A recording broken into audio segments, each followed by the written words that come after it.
Valheim. Sorry, that was stupid. I am Goofy. Oh yeah. I don't usually do silly voices, but.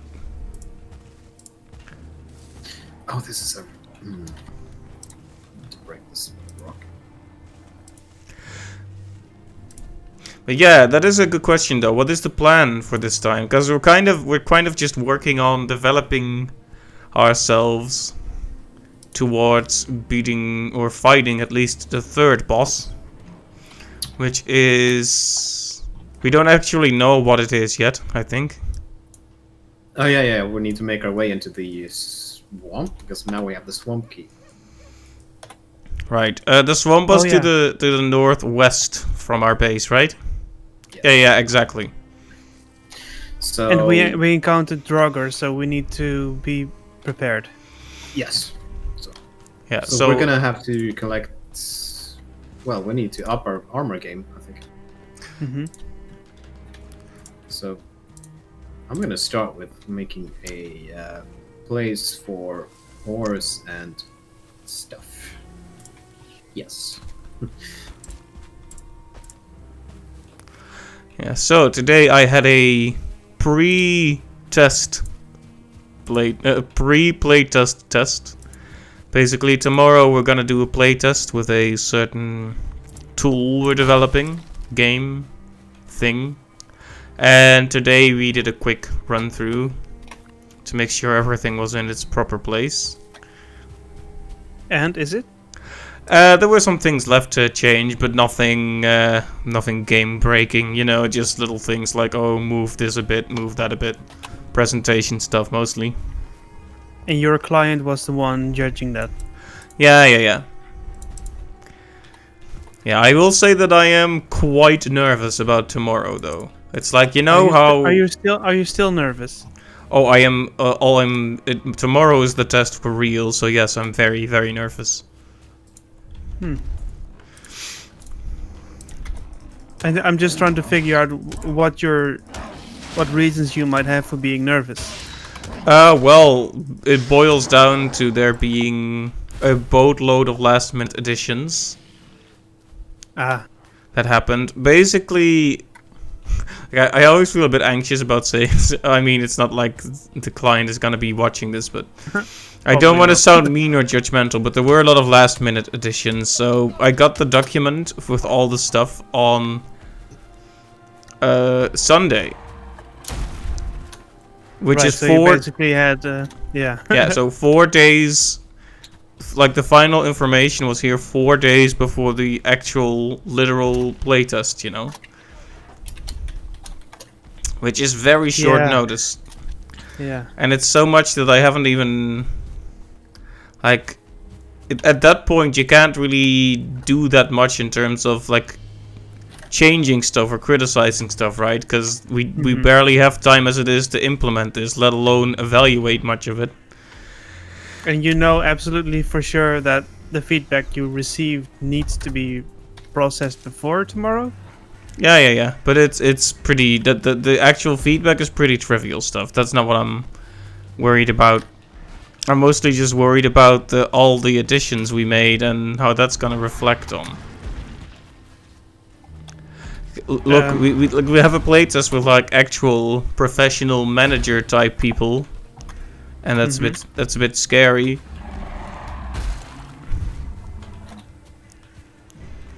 Sounds like it. Well, it all depends on how the client...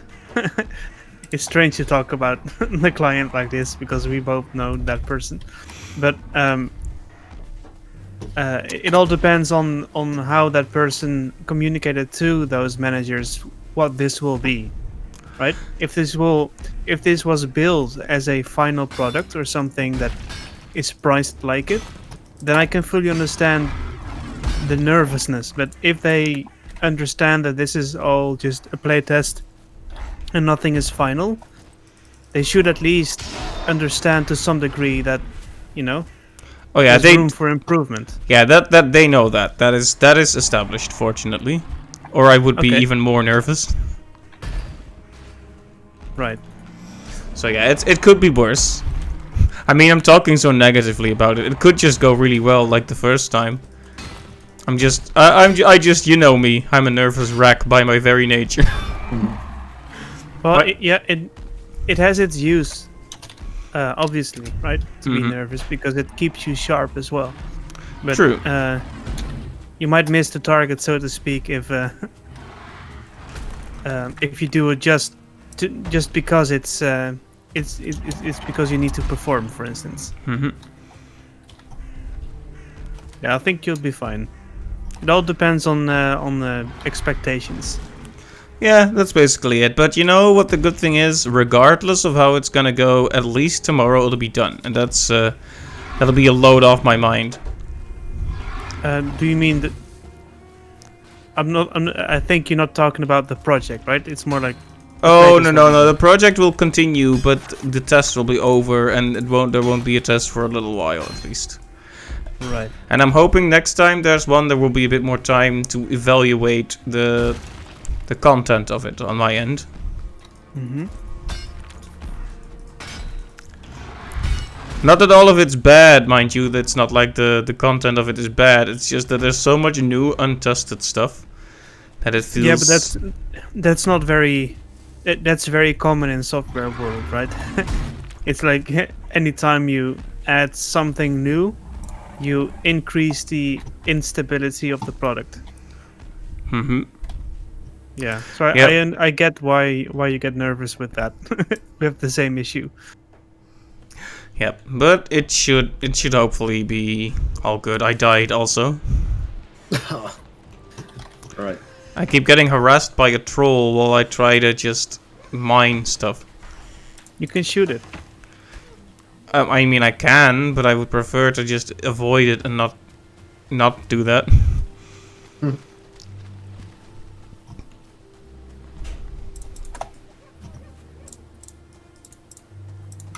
Yeah, in Yes. yes. 17 bronze. Very nice. I'll come out and help. Soon enough. Yeah. I have 57 fine wood in my pocket. And I'll get us some more.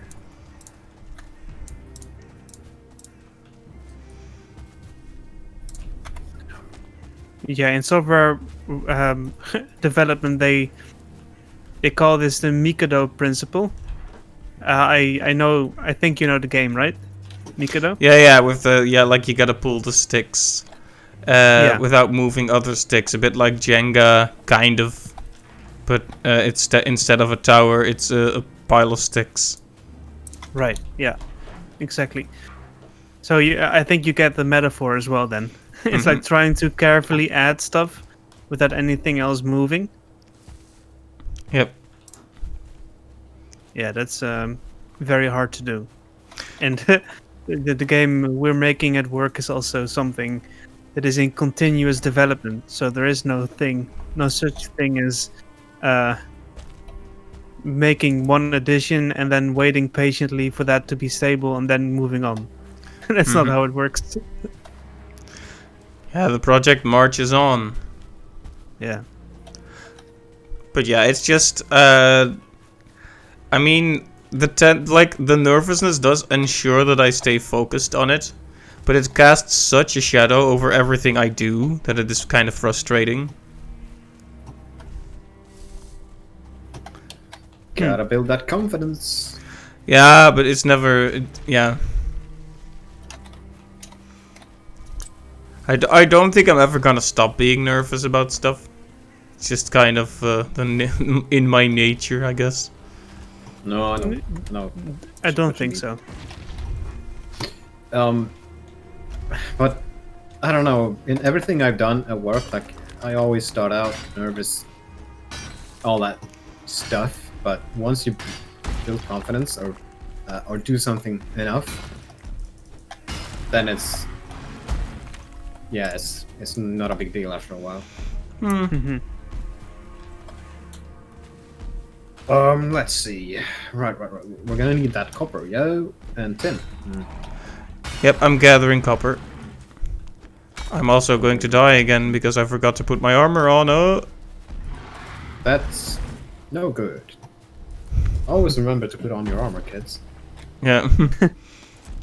By the way, Wise, I have a question for you. Yes. How can I upgrade my? Is there a way to upgrade my antler pickaxe or to get a better one, or is this one stuck?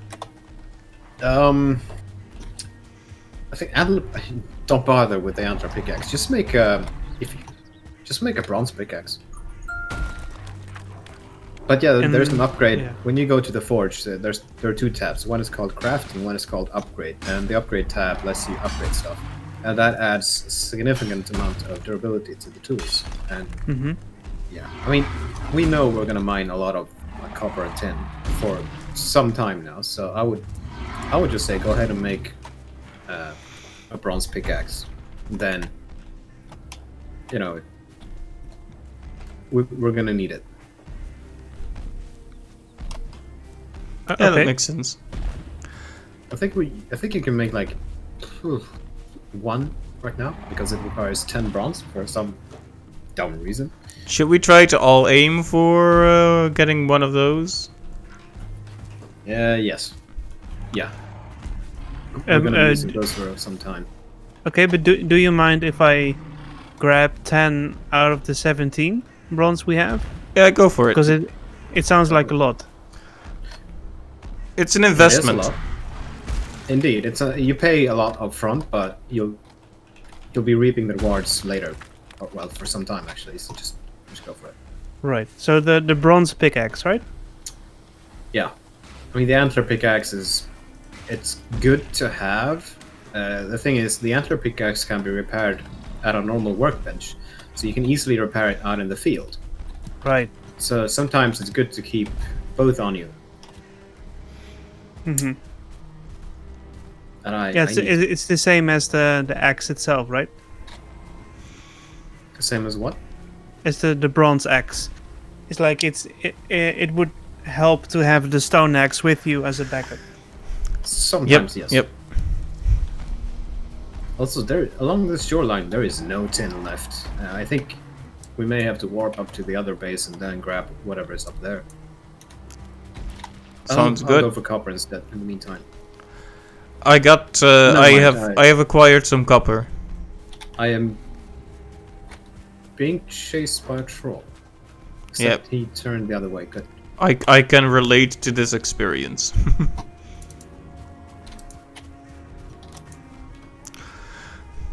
You know, I Also, wonder. I wonder what I should do with my Twitch channel, single player wise. Because Hades is great and it's fun, but it's not gonna last me forever. That's a good question. And I Plenty have. of games. Yeah, there's plenty of games to do, but the question is, what do I wanna do? You know, what fits the channel, what suits me. It's exciting, but it's also scary. I have no idea.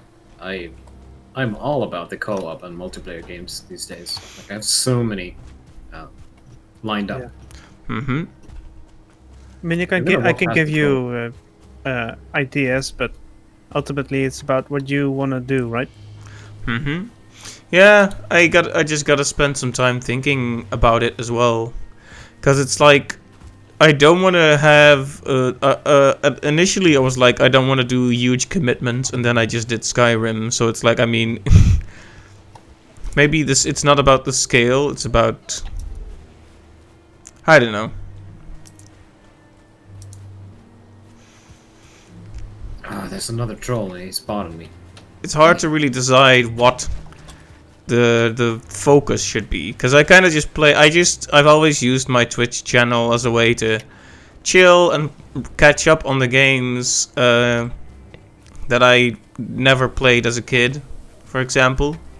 Mm-hmm. So that's I initially I used it to catch up on a lot of old like platformers, collectathons and such, Spyro, Banjo, stuff like that.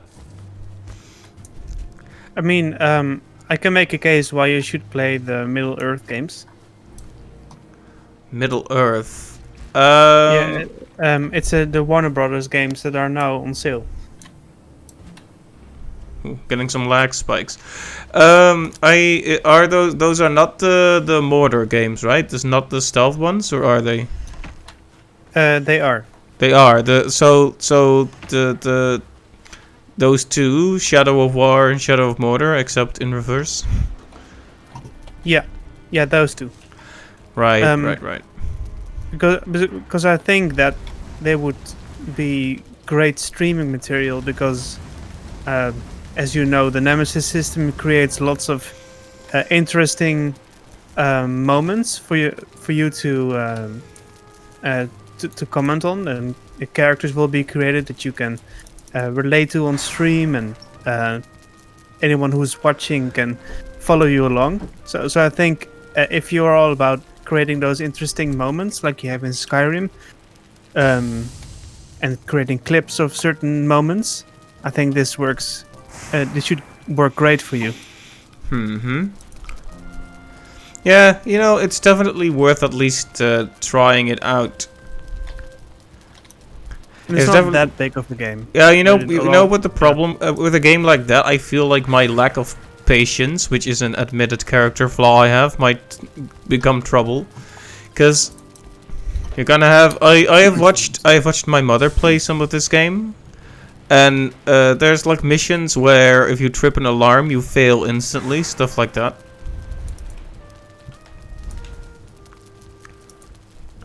Yeah, but those aren't as common as you might think. So it's not that punishing in which you have to start over. All right. It's pretty free flowing in what you can do. So I wouldn't be too put off by that if I were you. All right. I believe you. It's just yeah. Well, I'm absolutely up for trying it at some point. You know, the sky's the limit, and I would like to try it. And I think my mother might even be interested in watching that. Probably. As well. If you know someone with the game, you can probably do the family sharing thing. Yeah. I'll see. I might even just have it. I have to check. I have way too many games. By the way, friends, where is the metal box? Because I'm trying to put the copper I got in there. Left of the smelter. I made 4 new boxes specifically for that. I'm also going to tear down the smelter later and move it to the left and make space for a second one.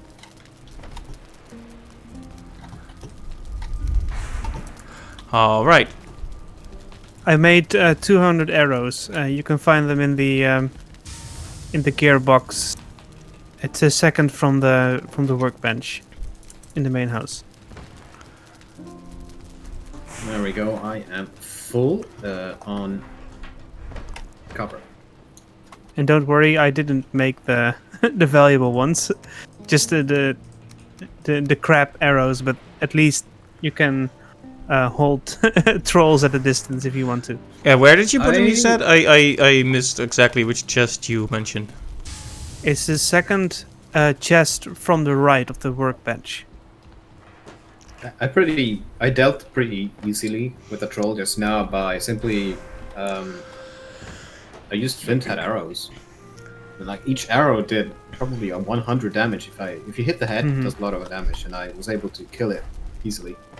Nice. Yeah. Yeah, I just made a couple of cheap wooden ones. Yeah, they work well enough. My Some baseline flavor. typically tends to be not that. Flint arrows are cheap. All right. I have dumped all my ore into the smelter, so I'm gonna let it do its thing. Right. Feel free to pick up whatever you see. I'm going to look for some ore as well. Yep.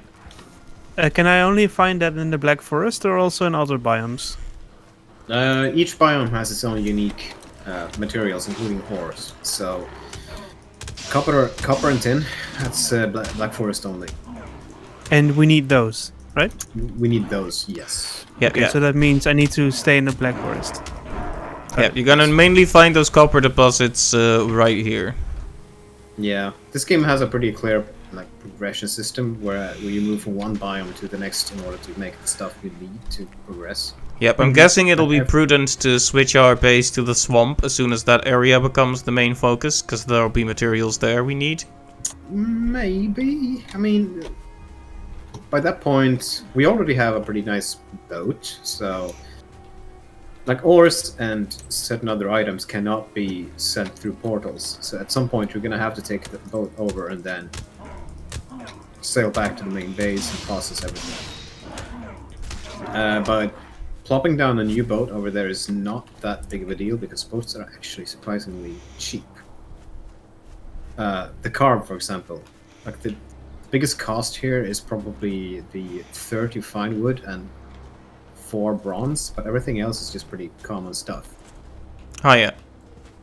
So you can just carry that on your person, then go to the forward base, grab whatever you need in the swamp, and just set down a new ship.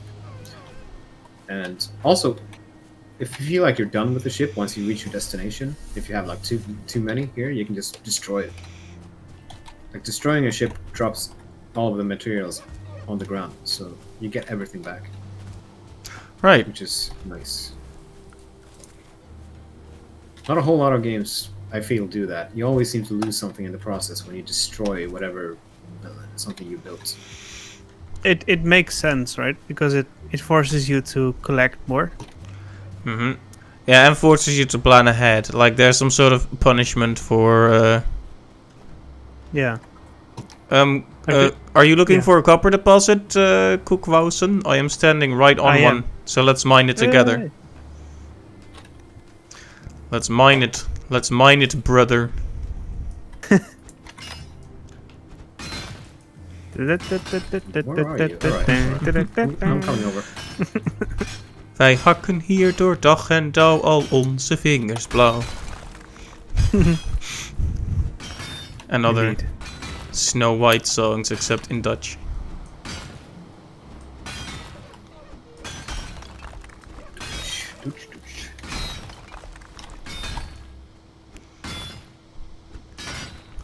Snow White still has some of my the Disney movie that is still has some of my favorite visual comedy. I especially like the mute dwarf. I don't know exactly. Droopy, right? Yeah, no. I'd be wrong. I think they call him Stootle in the Dutch one. But he doesn't talk. But he was a source of much laughter when I was a child, and that definitely hasn't changed. Did you? Yeah. Walk past the deposit you found? Sorry.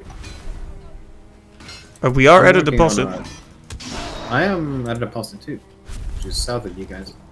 Right. Well, I'll just walk back. Oh no! Keep mining. Oh yeah, I was just wondering if you missed it or something. No, I had a detour, so. All right. Yeah, basically I was like, Koekwausen, come here, and mine this with me or else.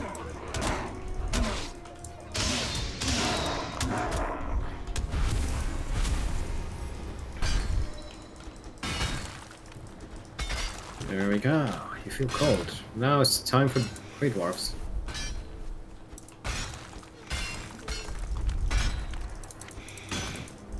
Hooray.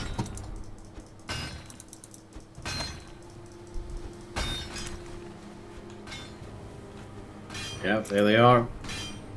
I saw them spawn in the distance. I hate those things. They're such a non-threat.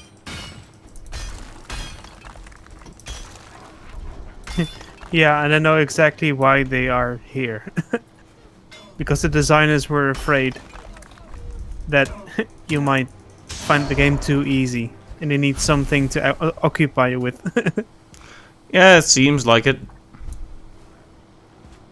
There have been some complaints on the Steam forum like that, you know, like just please make them afraid of you after like point X or Y, because Yeah, that's something I really enjoy. Like, it's funny how sometimes really old games already get so much right.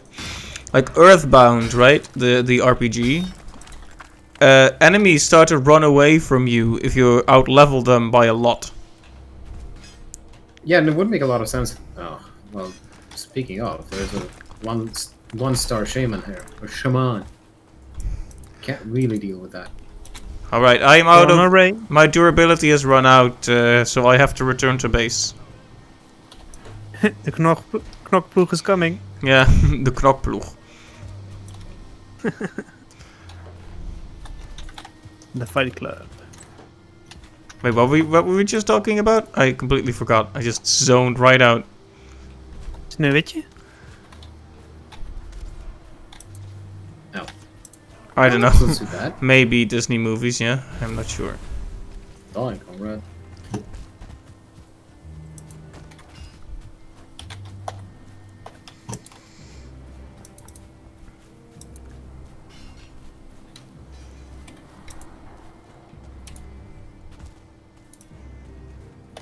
Ugh, this pickaxe is not the greatest, the antler one. It is not, but, you know. Yeah, I can immediately see the benefit of the copper one. The bronze it's pretty great.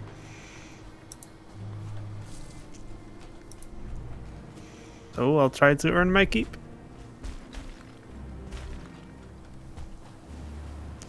All right, I'm going to put this ore in the smelter, and it'll be smelted into copper.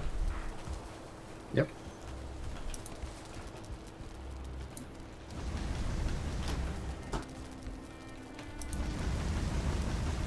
Yeah, there are so many games you can choose from to stream, and I think you need to decide for yourself what requirements, right? What kind of games you want to stream. Yeah, I guess it's Bring it always back been this problem of, do I want to have like a sort of set identity for the channel, or do I just want to stream what I like? Right. You know how it is. Because I don't really think I have a brand, quote unquote, but should I? Well, yeah, that also depends on if you want to make this more of a career or have some sort of a community based on something. Who wouldn't want to have this as a career? It's just that it's so difficult. Mm-hmm. Yeah, it because only seems to work if you go all in, right? yeah, hypers being extremely specialized works best, it seems. Because what sometimes happens is I'll play a game, I'll get some new followers, and that's great. And then I'm done with the game, and then people just leave again. Yeah, I will say that Vinny being a variety streamer helps him a lot, but it's also because of his personality and his humor and my humor are the same. And I can relate to him because he has the same taste and we're about the same age and he grew up with the same games and consoles, so it helps too. But it's mainly the personality. Yeah, I really admire the way Vinny carries himself. Like, he can have like moments of silence without it being awkward and all that. He's a very natural speaker. Yes. But he used to be a radio host. Like that was one of his previous jobs. Yeah, you So can I think definitely tell with the way he talks. Yeah, so I think that's a thing he learned how to do. I don't think that being that good at streaming comes naturally to anyone, really. I don't think. Or maybe it does for some, but vast majority probably not. Yeah, I think it can come easier to certain people, but yeah. Oh yeah. Easy, Nevertheless, it's hard work for everyone. Yeah, it's you know, there are people who say talent doesn't exist. I don't think that's true. I think there is such a thing as natural talent. I also think that just dedication and practice does outclass it. Of course.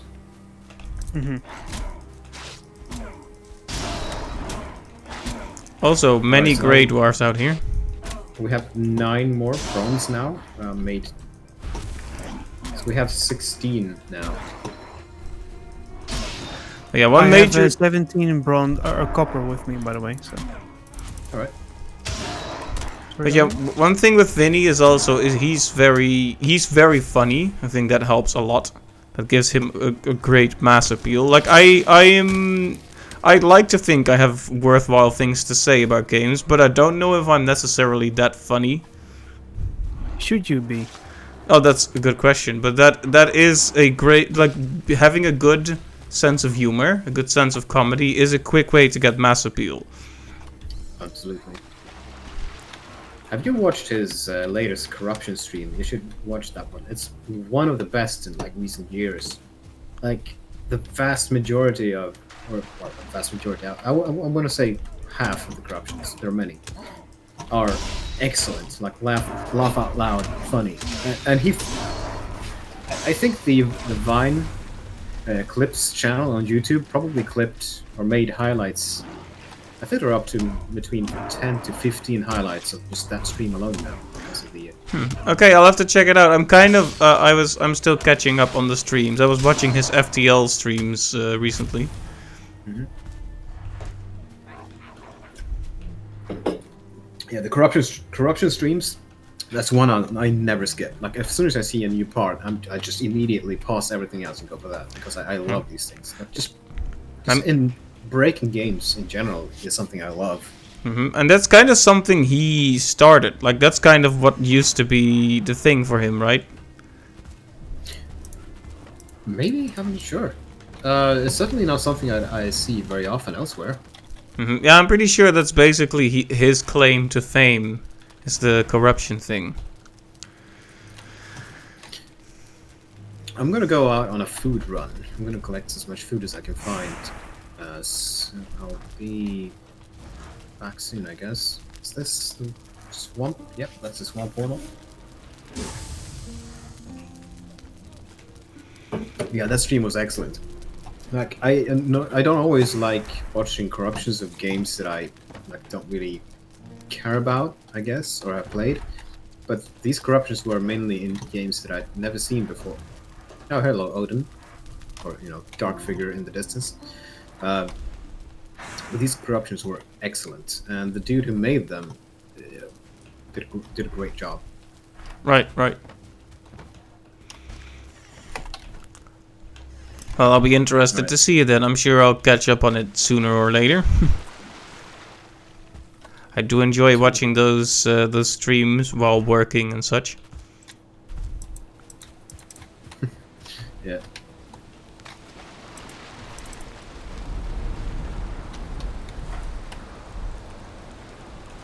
Yeah, we're seriously running low on food at the moment, so I'm gonna have to go for that. Sweet grinding. We do love us some What do you grind. mean? We have plenty of meat, for instance. Yes, but you need a variety of foods. Yeah, you need multiple types to make it work. Well, to make it work better. But you can't really get away with just eating one steak and then time. Oh, to I kill- know. Kill some doggos. We have 22 mushrooms, 8 berries, 1 raspberry, 15 yellow mushrooms, and a lot of thistles. Yes, and I want to make food out of those things. For example, you can combine mushrooms and carrots to make carrot soup. And you can combine deer. Gotta kill it. You can combine the raspberries and blueberries to make queen's jam. Basically, meals that are better than the sum of their parts. Mm-hmm. So that's what you want to do. You can eat them on their own in a pinch, but generally speaking, you want to make some kind of meal out of them. Right. So yeah, Arjen, it all depends on, like, if you want mass appeal and you think humor is the best way to go about it, then yeah, go for it. But it's just, I'm just pointing out that it's just one avenue, right? It doesn't have to be humor if you don't feel like it's your thing, or yeah, I don't know. There are lots of ways to go about it. Yeah, it's at the very least, I wouldn't want to be the kind of person who constantly tries to make a joke of it. Like, it's important that sincerity be at the center of what you do, because there are people, I'm not gonna name any specific content creators, but there are people who seem incapable of taking what they do very seriously. That's not me, but like someone like Vinny, you probably never watched him, right? Nope. All right, well, Vinny, the Vine Sauce guy, he has a good balance, I think. Like, there's a lot of jokes and lots of silliness, but he's can be very sincere as well, which is important. Yeah, it can be serious when he needs to be. I mean, people do complain that it does Vine blind a lot in games, like you miss stuff. But then again, when you play so many different games and you also have to interact with your chat, I think it's easy to miss stuff. Absolutely, I can't really fault him for that. Yeah, presentation style wise, Dave. Sorry? Game Grumps, on the other hand, they can be rather frustrating in that regard. I mean, I wasn't gonna say it, but since you have, I know when you met them. Just say it. Yeah, you know what? Well, you know, I don't really like to like rag on people, because I'm sure they'll come for you. I mean, yeah, that I don't particularly care if they're like gonna be. Aaron is not gonna be on his Twitter like, this guy said something bad, but rate him. Yes, rate him. But the main frustration with channels like that is like he presents like this image on social media like, oh wow, the internet is such a mean place, oh wow, if only it were less toxic, and then he sits and he like craps all over game developers' hard work and refuses to read explanations and all that, and it's like, my friend, you are the toxicity. Yeah. It's like it's sad that he hasn't gotten that through his skull yet. It's like you think screeching at video games that people like hundreds of people spend years on because it's not intuitive by your standards of game design is kind and non-toxic. It's like, I don't know, man. Well, that's an interesting problem, because if you're talking about your identity on stream or on YouTube, right? It's if your whole thing is to blindly screech at stuff, right, and get angry at everything, it's not in your best interest to all of a sudden be reasonable and to think of games and to make compelling arguments, right? It's not the people who usually watch you maybe for the screeching and not for, right, the analysis part. But that makes it, you make a trap for yourself by defining your Twitch or your stream identity that way, which is interesting to think about.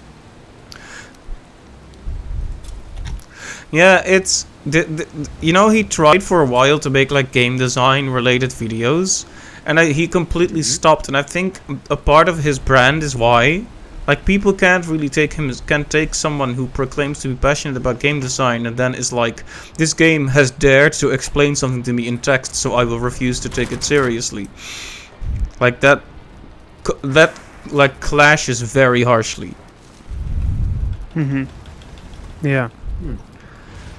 It's like this. I didn't mean to turn this into another. Like I said, the people, no harsh words on them. I'm sure Aaron and Denny and all related people are good guys and good friends and what have you. But as content creators, I do have questions about the way they present their brand and the way they treat people and people's work. It seems to work, I think I'm sure they're pretty dang rich, or well, at least very well off. I will say though that they have plenty of like, there's more to them than just being whiny. Sometimes they can have great witty commentary and like a good chemistry between the hosts. It can be a heck of a fun time to watch those guys. I mean, I have actually watched videos of them that I liked, you know. But it's like, especially if it's a game you care about.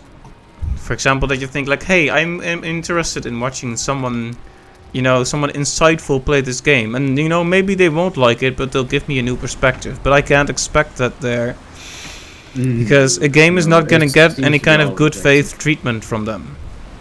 They're gonna read. Yeah. They're gonna fail at it. Then they're gonna read a guide, and they're gonna get angry at the game for not explaining things, even though they get confused because they were reading a guide, and so on. Yeah, that's. I think I've been disappointed with them before. Like if they play something I like and they just don't get anywhere in it, and it ends up being like a two-part or whatever. And well, I guess it happens. Yeah, what's one of the main problems is it's really important that you let go of your preconceived notions on how something should be, and that you try to enjoy a game as it is. Like, there are many games where I think, this is not really my type of game, but I can still find enjoyment in it, and I try that actively. I think trying to find, a bit of positivity even in the things you don't enjoy is good. It's like that requires nuance, and nuance doesn't sell. That is basically what it comes down to. 'Cause, like, you remember that Mega Man X video that Aaron did that we used to watch way back at the Deltion College? Oof. I can't say that I do. All right. The sequelitis thing Yes. or whatever. Yes. He talks about how Mega Man, the series, is good at explaining its mechanics without text. It just explains its mechanics through gameplay, which is true and which is good. But the thing is, not every game is a 2D platformer that can explain its mechanics so simply. Like, that is unreasonable to expect from, say, an RTS game. It will never be able to explain. It will not be intuitive, no matter how hard you try. It's too complex to be that. Mm-hmm. I hope he has good things to say about Mega Man X, otherwise I'll be disappointed. I think he likes that. Like, he's a big Mega Man fan, and if you're a fan of Mega Man, you should like that game. Mega Man X is apparently his favorite game of all time, or so he says. Oh, that's a lot of It progress. reminds me of the Vietnam War, right? What? And Okay, yes, go on. yes, it reminds me of the Vietnam War, as in what most people think of that war is that it was like a stupid political war, that it was all about saving face, right? It was not really. There was no one was really achieving anything with the war, and it just kept going on, and there was negative press around it, and it all boiled down to, let's just admit that we were wrong, and let's retreat and stop this whole business before it it gets any worse. And they just didn't want to do that, so they just kept on going and going, and that war was quite senseless, as are most, I think. But it reminds me of it because they valued saving face, like digging down in their arguments above the sense, the argument of let's just stop this nonsense because it doesn't get us anywhere. Yeah, right? basically what you're saying is they kind of they were basically stuck in that sunk cost fallacy. Right. Yeah. I mean, all of our helicopters are down there, and all these people we drafted, and our whole political campaign is based on getting us there. So what if I just proclaimed on television that we were stupid and we have to go back? No politician would do that. Mm-hmm. It's tragic to think about, because you would hope that they would be honest and say, well, let's just spare lives here and return home. Yeah, going back on your word is a very difficult thing sometimes. That's for sure. Yeah. And it's the same with the streams, and I understand it's a dramatic comparison, but it's the same thing, right? It's like if your whole identity is bashing games or trying to find faults in things, what happens if you can't find faults, right? Mm-hmm. What happens is you start looking for them, or you make things into bigger problems than they I died. may are. Wow. Yeah, And that's dishonest, to say the least. But it's a shame because this country. I wonder sometimes if Aaron in his case is happy with the current state of his brand, right? Because Yeah. I mean it's certainly profitable, but it's been so many years since he did that last Sequelitis video, and that last Sequelitis video was pretty poorly received, and deservedly so, because that was about Link to the Past and Ocarina of Time. Right. And his opinion was what exactly? Basically older game better. Basically just nostalgia blind. Ignore, like, oh no, Ocarina has too much text. Ignoring all the walls of text in the Link to the Past. Ignoring that it makes you walk to the boss chest with the boss key before you can get an item and stuff like that. Like, basically all the time waste, just post hoc justifying all the time wasting that A Link to the Past does, but the time that Ocarina wastes your time. That's bad. Yeah. Yeah. I mean, shitting on Ocarina of Time is... Yeah. He's wrong. wrong. That's what I basically. may have watched a part of that and just clicked out of it and thought, screw you. Yeah, I gave that video a watch and I really tried to, because it's not, the thing is he's not really wrong about literally everything, right? The text, like Ocarina of Time runs at like 20 frames per second and the text crawl is too slow. It's absolutely true. The text scroll is too slow. But if you make a silly argument, your Lynch, like the central thing of your whole thesis, right? Mm-hmm. If that's the basis for his whole rant, like you can easily just debunk the whole thing by saying, yeah, just have a little bit of patience. He doesn't have patience. So. No. I was going to say that earlier, that patience is not his thing. I think Ocarina of Time is an amazing game, and what they achieved, like taking the step from 2D to 3D, to me it feels like Nintendo did it right every time they did it. Like every single step up to 3D has been excellent, and you gotta give them pretty huge props for that. Oh yeah. Yeah, the transition, like for both Mario to Mario 64 and from Zelda to Ocarina of Time, is so elegant. It's almost unbelievable. Metroid Prime. Yep.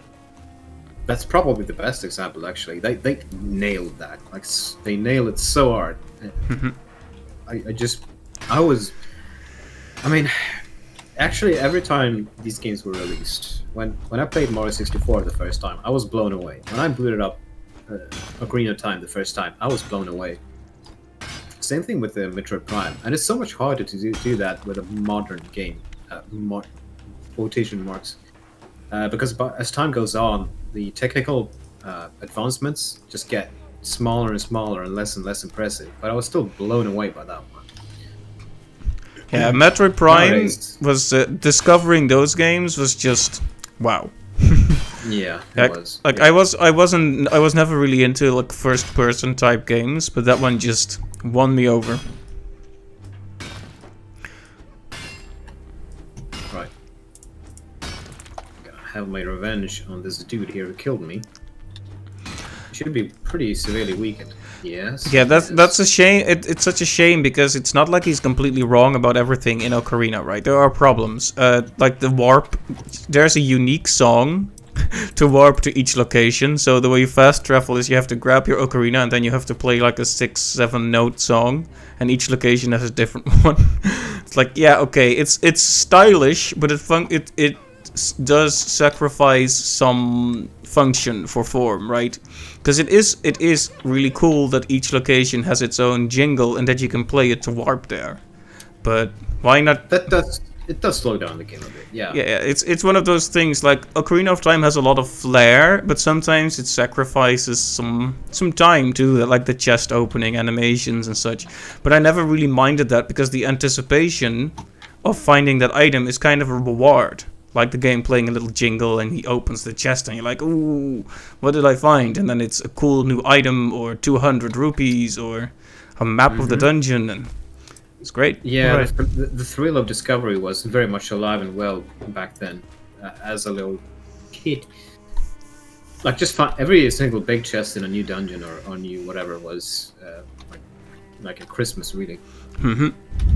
So Yeah. and the songs, I really liked the songs and the music. That like every single piece of music in that game was excellent, and Hmm. so I was pretty happy to learn new songs. And eventually, you just memorize them. Like, oh, you need to go to this place. Well, da da da da da da, and there you go. Yeah, that reminds me of something else about animation and efficiency, right? I think you know New Frame Plus, right, Aryan? Haven't you? Maybe. Yeah, it's like a professional animator analyzes game animation, and I just Oh yeah. watched today one about Sonic, but all the Sonic games, at least the console games that were released, and he compared all kinds of 2D and 3D games and which were worked and which doesn't work. Um, but he also made one about Red Dead Redemption 2, and I think, and one of the arguments made there is that game has a heavy emphasis on realistic animations, which slows the game down to such an extent that it impacts the gameplay quite a bit. So, um getting on your horse, getting off your horse, jumping, crawling, shooting, everything is slowed down because they wanted the animations to be realistic and not speed anything up. That's an interesting point of discussion. Maybe it's like Uh, then he played all of that game and finished it, and it was, I don't know, I enjoyed that. That's mhm. probably a game I would have enjoyed playing myself actually, and it's just, it's beautiful to look at. It has a very, I mean, the freaking thing made me cry. Yeah, yeah. Not many I've games played do it that. too. Especially the ending was quite powerful. I think. The Um, most powerful moment for me in the game, well, at least when I watched it, is when Arthur says, "I'm afraid," at that train station. If you got that scene, yeah, I think I do. when he confessed to the, I think nun, that Mhm, he's afraid of dying. That mhm. is such a like that's him finally breaking his poker face is gone. Yeah. I don't know. He simply breaks character finally, and I don't know. There's just something about seeing a man cry. Mhm. Like one of the very few times I've seen my father cry really was such a difficult thing to see because Hmm. Mhm. when yeah, basically when someone breaks character like that, it's just kind of powerful in my opinion. Hmm. Yeah, Yeah. the mask breaks. It's a very that's always a strong concept. Yeah. The game has many problems, but the story isn't one of them. Absolutely, Oh, no. it was an emotional roller coaster, that's for sure. But its Yeah, animations were also pretty interesting to look at because when I played it, it was like there was an overemphasis on. All right, we really want you to watch this animation for like 3 seconds before you can ride on your horse, and that begs the question: um, to what extent animations have to be functional in order to be good, right? Because you mentioned with Ocarina of Time that you had to look at the chest being opened, and it's can be interpreted as a chore. But at the same time, you can make an argument that it's just part of the design that you have to look at that chest opening sequence because the designer deemed it very important that you do so. Hmm. Yep. Yeah. by the way, how's the mining going? I Well, I dumped about 18 copper and I'm now delivering 14. let's see. Yeah, I I'm have. currently I'm currently whittling down this Draugr village. I died here previously, so I just went back for my stuff. Right. Oh, hey, Megallion. Got a 5-minute breather from the meetings. You have to go back. Wanna say hi, and you miss you guys. Have a good stream if you're not back later. All right. Thank you for stopping by, Megallion. Hope your day is going all right. We miss you too. Yeah, it really sucks about the meetings keeping you from gaming. Oh well. Yeah. Thank you for stopping in, and hopefully we'll see you again soon.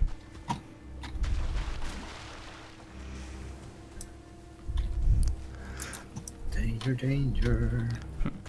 Yeah, it's So here we that have that an video. elite Like, it's driver. been a while since I watched it. Since it's like there's no point in lingering on things that aggravate you.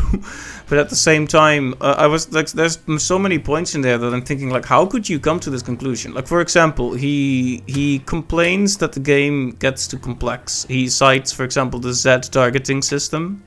It's like, oh, they're in 3D and now they have to make everything complex. But the Z targeting system literally exists to make it uncomplicated. It ensures that you look at the enemy, so you don't even have to aim. So it uncomplicates it. That system is great. What the heck? What is he talking about? Yeah, just lots of weird stuff like that. And then complaining about things being off camera after going into a room where the game clearly pans the camera across the room first. I was 10 years old when that game was released, and I did just fine. Yeah, so did everyone. It's like at that point, it's obvious that someone is trying to find stuff to complain about, Throwing some pitch black shade there. If the only thing you have is a hammer, everything looks like a nail. That's basically it, isn't it? If you're stuck on a particular mindset. Complaining about the seed targeting thing makes no sense, though. It was made to make the game easier. Like, when transitioning to 3D like that, I mean, literally every single third-person game has a lock-on system like that one these days. If you want to hear someone be fiercely critical but actually intelligent, I can highly recommend Matthew Matosis. His videos are a bit dry, though. Oh yes. His videos are on the dry side, but he actually knows what he's talking about, which is good. And he has interesting things to say. Like, many positives, many negatives. Sorry? Did he do The Witcher or was that another one? That's Joseph Anderson. Oh, sorry. But Joseph Anderson is I would say Joseph Anderson is good, but he has his flaws as well. Right, I'm gonna come As back to on everyone, I think. But Yeah, I know, but like I think in the case of Joe Anderson, if I can call him Joe, is his greatest strength is his greatest weakness. Like, he's the kind of person who can start to really overthink things. I think I mentioned this last time I talked about his Witcher video. Like, he gets so pedantic about like a particular thing a character said and all the possible interpretations that he misses like the most straightforward one. And I was watching him play Ace Attorney and getting a little annoyed, right? Because the game then asks, hey, can you present evidence of this? And then he starts to think like, but what about this and this and this and this and this? And he talks himself into a corner until he doesn't understand the question anymore. When it's just like, just read the question. Yeah, you don't have to answer all that other stuff yet. yeah, well, that's something I do share with him, I think. I think to some Whenever I extent. played. Yeah, I think so. But at the same time, you could also return to the question, and I think he has a lot of trouble. Like, once he's floated off, it seems really hard for him to get back to it. Because I do understand that, and it's like I said, that ability, getting like really into the details and all the surrounding stuff, is why he's a really good analytic. It's why he can make a 6-hour video talking about The Witcher 2 and have actual good stuff to say over those 6 hours, almost constantly, right? But that hyper focus can sometimes work against him. Like, I'm not trying to cite this as like a total negative against him, but I do think his greatest strength can be his weakness as well there. Yeah, but at the same time, I do get why. It's like the game asks of him to think, right, and to form theories and to connect the dots, so to speak. Mm-hmm. And to ask of him to just read the question out loud, did, just take the mystery at face value, so to speak, or just don't think about it too much, defeats the purpose of the mystery in the first place, because you're asked to solve it, right? And to solve it on your own means that you leave open the possibility for lots of incorrect theories, but those theories are still part of the game experience. Mm-hmm. Yeah. It's there's and on principle, you know, the game itself. You're absolutely right, though. The game actually says like think outside the box. Think outside the box. They make it like a. They Yeah. say it so often, it almost becomes a joke. But the problem is like he leaves the box so far behind. It's like where was the box? You know. Yeah, yeah. But to turn that argument around, it's like, okay, that's the desired behavior of the developers. They want you to think outside of the box and to come up with crazy theories and see which of them is right. At the same time, it's also very, very hard, I think, to... It's like a puzzle. Like a very straightforward puzzle can be very hard to make. Even if it's just like a witness type, line, follow the line type of puzzle, right? Mm-hmm. Even that is very hard to make. Let alone a narrative one in which the narrative clues can be interpreted in an infinite amount of ways. Right? Mm-hmm. And from a developer's perspective, they should... Like, it's unreasonable to ask of them to take that into consideration when guiding the player, but to say, well, just... Our solution to this problem is to make it so blatantly obvious what the answer will be if you just read the sentence. It sounds like a cop-out to me, although I do know that it's not intended as such. You know what I mean? Mm-hmm. Like, it's a very hard problem to solve, I think. Yeah, the delicate balance between giving too much and too little information is always tough. Like in the recent Ace Attorney games, and we should probably continue Dual Destinies at some point. People feel like the game is goes too far in trying to give you information. Like there's this comic where where someone draws like them figuring it out, and then the game just says it, and he wants to strangle the game. Like, why? Why? You know. Mm-hmm.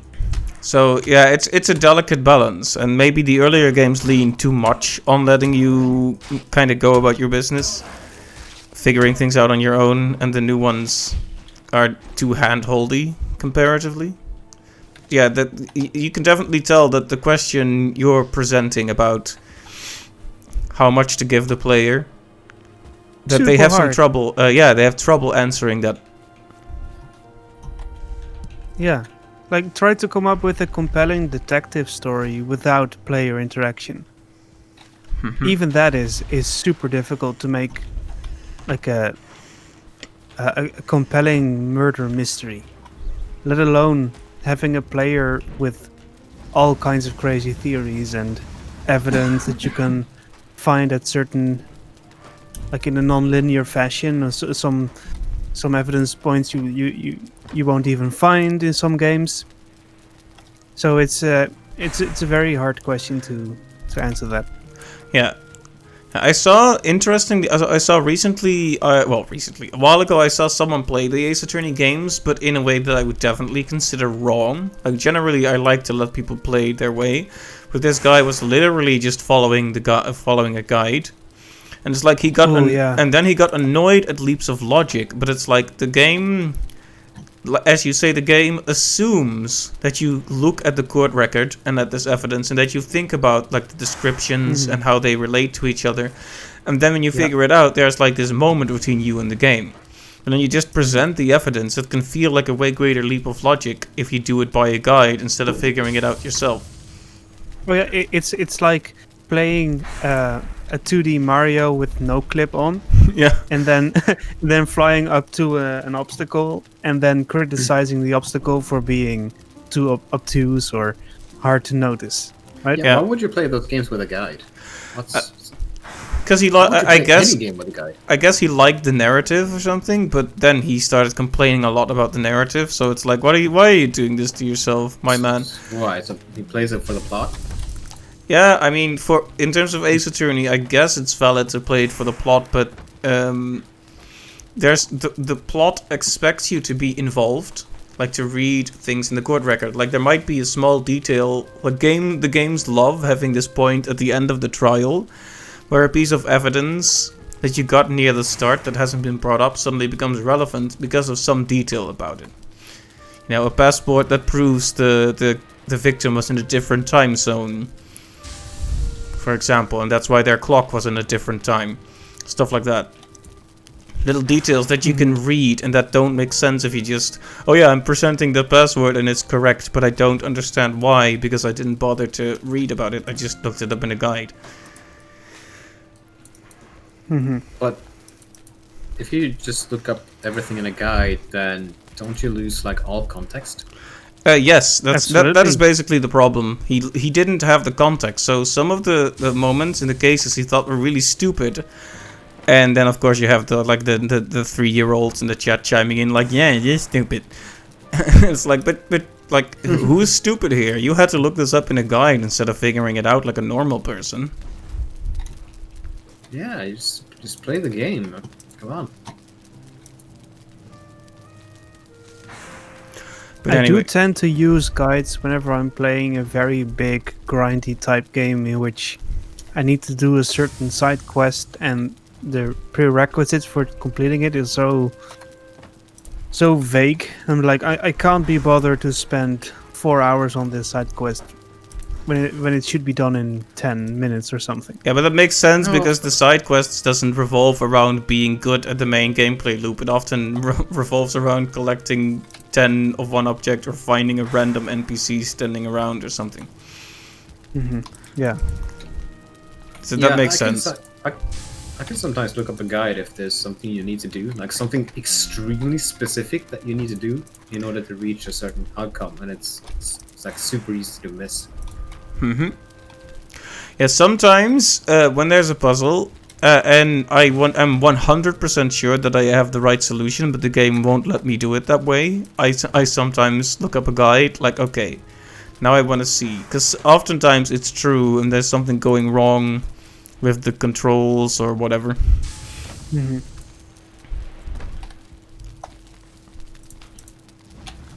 I'll be coming home with 15 copper, by the way, and a lot of food. Okay, we already have 30 copper thanks to our combined efforts. That's nice. We're gonna need more tin too, because you need two copper for every 1 tin. Alright, I'll go look for some tin then. But yeah, well, I have been No. throwing a lot of shade, haven't I? Follow the coast to the east if you haven't done that already. The coast to the east? Tin spawns near water. So Yeah. if you haven't explored to the, I went to the west and didn't find anything along the shoreline. But if you go to the east, maybe. Yeah, I've encountered a lot of tin near the shore.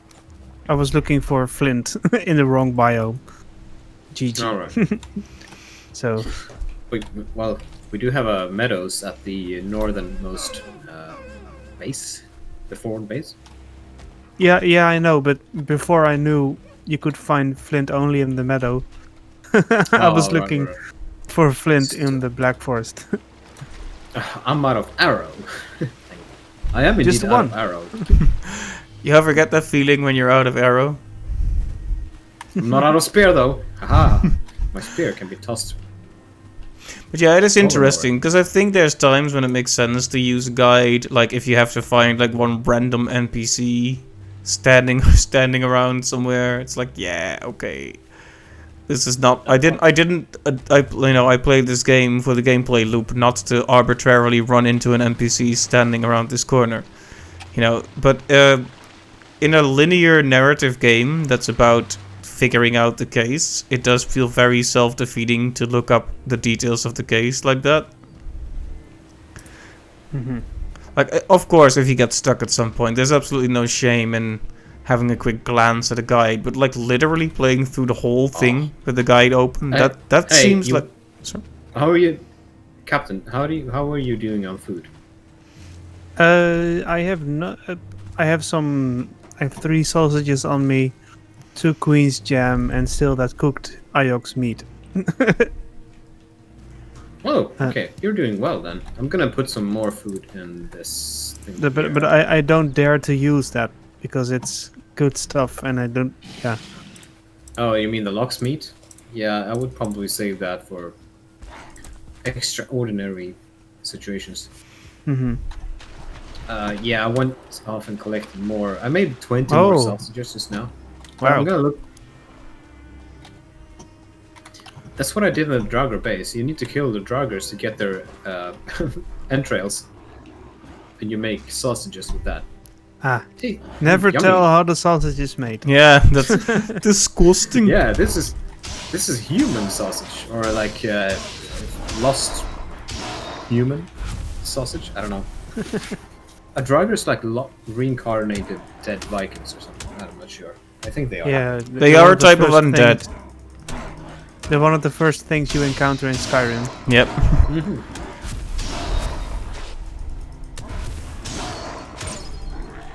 Yeah. Well, they get to have a third chance or something. Third try at life. Well, they'll be our sausages, all right? They make. They very good serve a sausages. purpose.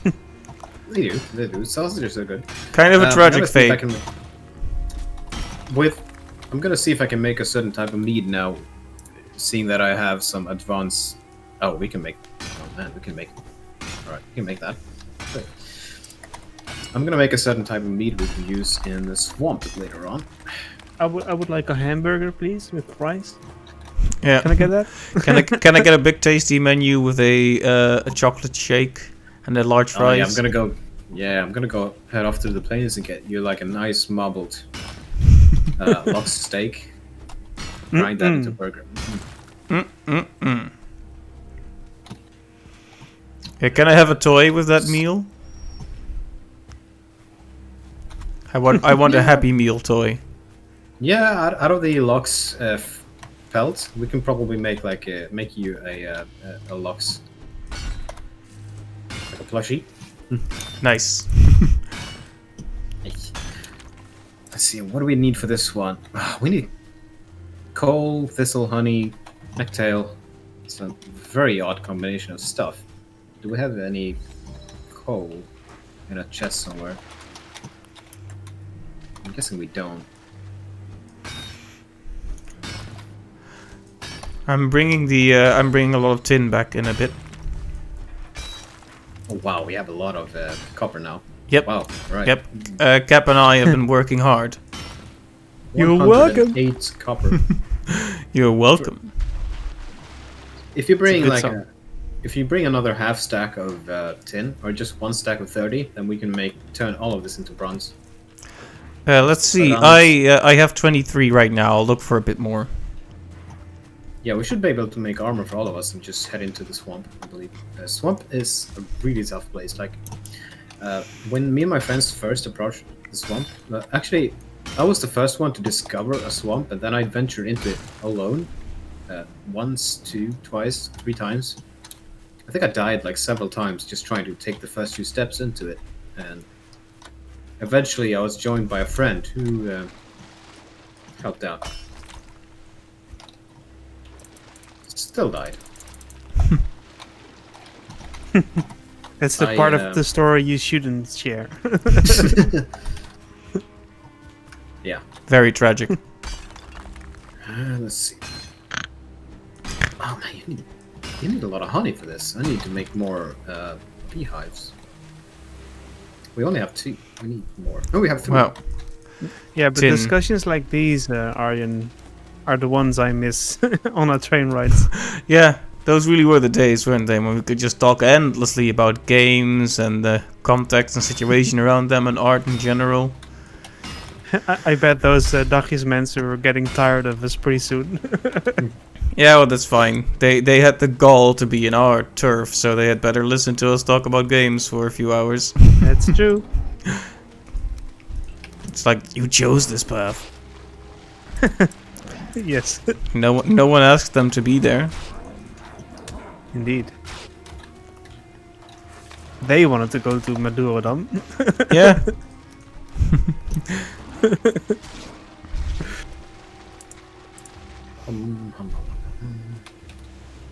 Where do I put the last beehive?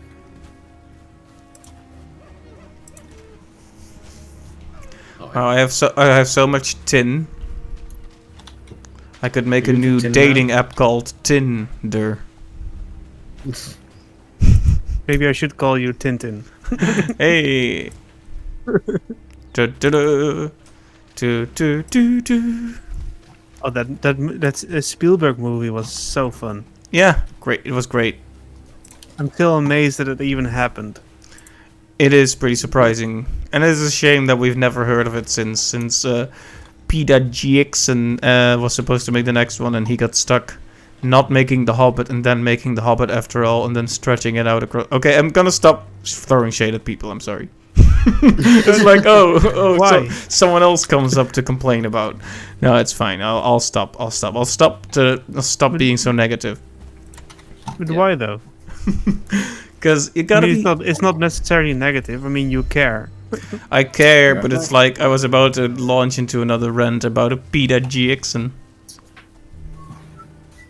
So, am I getting it wrong that that Tintin movie was made by Spielberg? No, you're absolutely right. But the next one, like they were gonna do, Oh. so there was supposed to be some agreement, I think, between Spielberg and Peter Jackson that they were gonna alternate, and then, they were gonna do a whole hacking series, but nothing ever came of that. Don't know what Spielberg is doing these days. I was about to ask the same of Jackson. I mean, what is he doing? I know he made that weird fortress moving that mobile fortress movie. I don't even know how it's called. I don't even know. I'm not sure I know that. I only know it was very poorly received. Ouch. It's kind of weird how many Mobile- directors seem to lose their spark as the years go on, huh? hmm And then you have Martin Scorsese, which is whatever he touches is like, mwah. Mm-hmm. And yeah, the same for Tarantino, I would say. Yeah, I recently watched The Hateful Eight, and it was quite good. Mm-hmm. Very long, but not in a bad way. Yeah, in a way, it is about being long and tiresome in a way. Mm-hmm. Right? It's like a big experiment in how patient is my audience. Patience. Hmm. Yeah, I mean it's not wasted time. It's all about building up the characters a lot. And I kind of like that. I think there is an illusion in it being slow because you don't move settings at all, really. Mhm. And that is what happens in regular movies. So there's an expectation of having a new setting every 10 minutes or so, 5 to 10 minutes. And if it doesn't happen, all of a sudden the movie is perceived as being dull or long-winded. Yeah, Interesting. Yeah, it's interesting because there is a journey, but it lasts like maybe like 1/5 of the movie or so, and then the other rest of the movie is basically in one location. Yeah. Yeah, your brain is like, what's happening? Why Yeah. aren't we moving? Yeah, it doesn't. I guess there's such an expectation for travel or moving locations in movies that it feels weird. Have you seen The Hateful Eight, Wise? No, but I was going to talk about. Yeah. Oh man, is it of the new Star Wars trilogy? Is it the yeah. second movie that only takes place within this, like in the span of about 2 hours or so? Not real time. The movie begins with the resistance or rebels being chased by the entire whatever fleet. They're being gunned down, and I mean the movie basically begins with them being chased and ends with them getting away, and so the entire movie happens within a span of maybe I don't know, not even like an hour of actual time. Mhm. It's hard to explain that, but I just felt like at the end of the movie, like, all right, so we're going into the third and final movie having not really moved anywhere at all, Mm-hmm. Right. and that kind of annoyed me. Yeah, there's not. You're absolutely right. The movie has a very weak sense of progression. It had no sense of progression. Like, all right, all these things I happened, mean, and yes. then we got nowhere. What was that Great. second one with The Last Jedi. freeing the horses? Yeah, among the. It's funny that that's a moment that stuck with you, but yes, that is. It stuck with me because it felt like a time waste. Mm-hmm. Because the whole idea was, yeah, we had a plan, but we didn't bother to tell you. Yeah. That entire plot hinges so strongly on poor communication, and that is something that irritates. I'm glad that a lot of people complain about this, but conflict from miscommunication is a really annoying thing.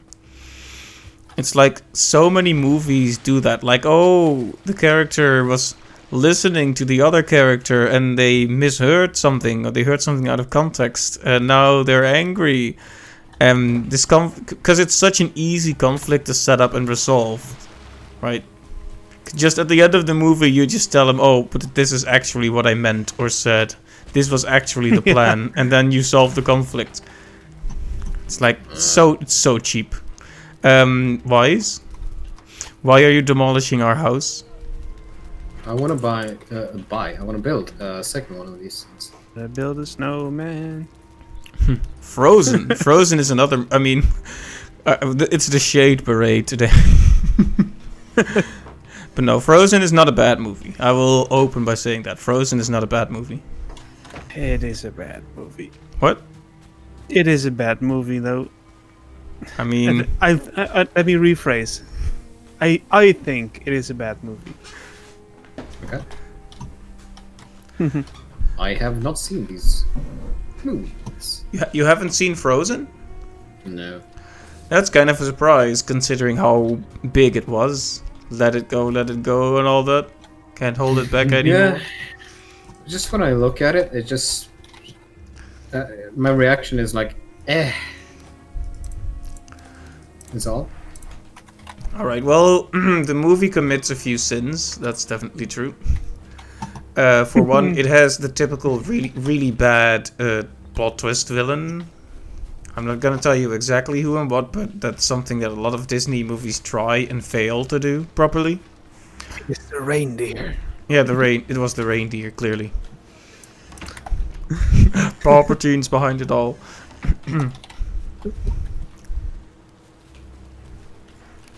No, yeah, I did, in spite of everything, I did enjoy Frozen. I'm glad to hear it. Yeah. I think there was someone who liked the movie but still described it as thus, and that's something I definitely feel. He said something like, you can tell this movie has been rewritten like 3 times. And that's absolutely true, because the exact idea of who the antagonist is supposed to be, the movie doesn't really know. And what it's supposed to be is Elsa and Anna, right? Actually, it's supposed to be between these 2 sisters, but it introduces all these other elements that are kind of unnecessary. Mm-hmm. Got cold? No, but I was about to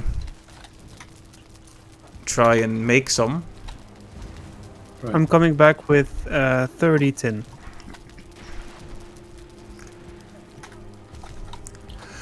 Right. But yeah, I don't think Frozen was bad. I don't think it was bad. I think it had problems, but I still liked it overall.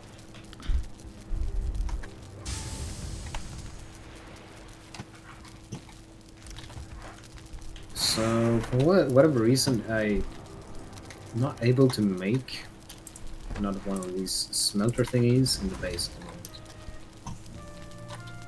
I can make this one here, but that's it. We may need to rearrange this a bit. Oh, yeah, it's probably because you can only make these on the ground, and we got a lot of... We're trying to make these on a wooden floor, and it's not working. It's like, it doesn't work that way.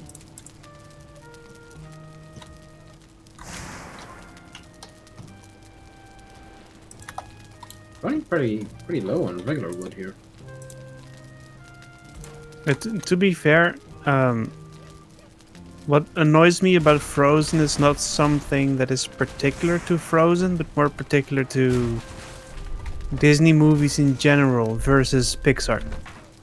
In which Pixar movies feel like, to me, they feel like they have more substance to some extent. I mean, if story-wise, they are, in my eyes, head and shoulders above anything else out there. Mm-hmm. I would And say then you have Pixar Disney, movies, and yeah. Disney has. Sorry. I would say Pixar definitely generally, at least they used to outclass Disney a lot. Not anymore. I haven't watched too many of their recent movies, but I also haven't. They haven't been that well received comparatively. The only one I've seen was Toy Story 4 of the recent ones, and that one was good, but also unnecessary. What do you mean unnecessary? Because Toy Story 3 had a perfect ending. But It did, does that yeah. mean it shouldn't it continue after that? I don't think it necessarily shouldn't continue, but it didn't need to, I guess. It feels. How do I put this? When something has a perfect end, like this is, I fully admit that this is not a fair way to look at movies because each movie should be judged on its own. But the existence of Toy Story 4 and the things it does devalues some of the things in Toy Story 3 as a result.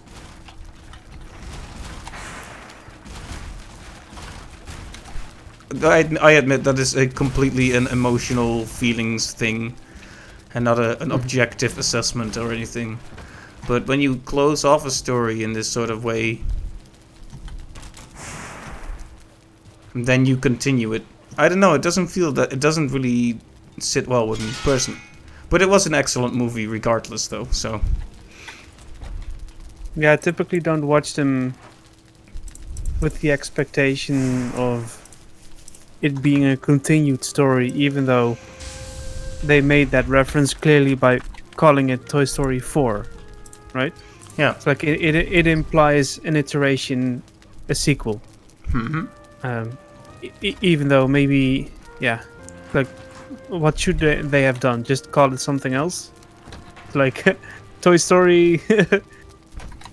yeah, like some games do, they just call it Toy Story again. Yeah, I don't really know, to be honest. I mean, it's difficult for me to say, right? Because I feel, on the one hand, I think it's a good movie. On the other hand, I feel like Toy Story 3 was the perfect ending, so where does that leave it? Right? I don't want to say the movie didn't deserve to exist, because it's good. At the same time, the story ended so well with 3 that it feels a bit like it cramps 3's style. I haven't seen the fourth one, so no comment. Oh, you haven't seen it yet? Okay, well, fair. No. Wait. I don't You mind should, spoilers. in spite of my endless whining, you should definitely watch it. It's good. I haven't seen Incredibles 2 either, which is one Me that neither. I feel like I should watch. Me neither. Yeah, And yeah. I don't know if I will probably watch it at some point, but... What? This dude. What? Yo, this guy, my This guy. friend here.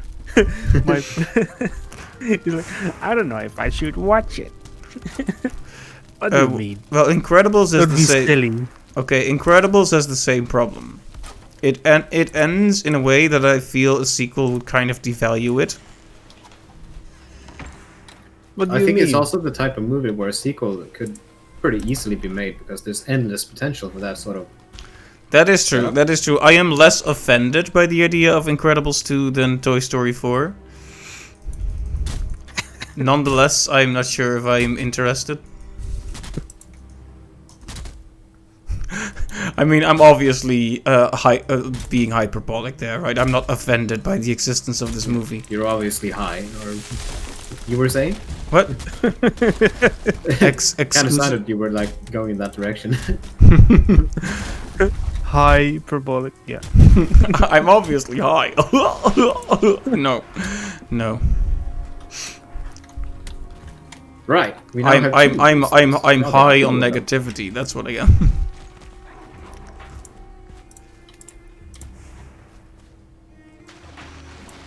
Yeah.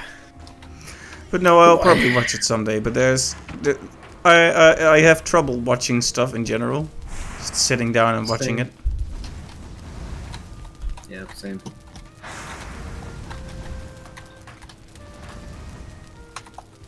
So how are we doing on the? We should I? Yeah. How many settling cores do we have? I don't think we have enough, right? We have a few, but Uh. not sure. There's 4 here. We need 1 more to make another kiln. Because now with 2 smelters, or with 2 kilns, the smelter is now our bottleneck. So we need to find more settling cores. Oh, here are the arrows. I'll be taking those. But yeah, there's. I'm not sure how to feel about all these Pixar sequels. It's like there's movies. It's like, for example, Finding Dory and Incredibles 2 and all that. And it's like, should I? I don't know if I'm gonna watch a movie. I would like it to be something that really adds something, I guess. Yeah. Makes sense. I think you're too caught up with the fact that it is a sequel. I think you should try to watch them as if the prior one doesn't exist. I think that's fair, but at the same time, it's not like they are helping because they specifically put it in the title, right? Right, we have 36 bronze now. I'm thinking we should try to make a move towards the swamp before the end of this session. Yeah, we should. Do we need more tin or copper? Let's check.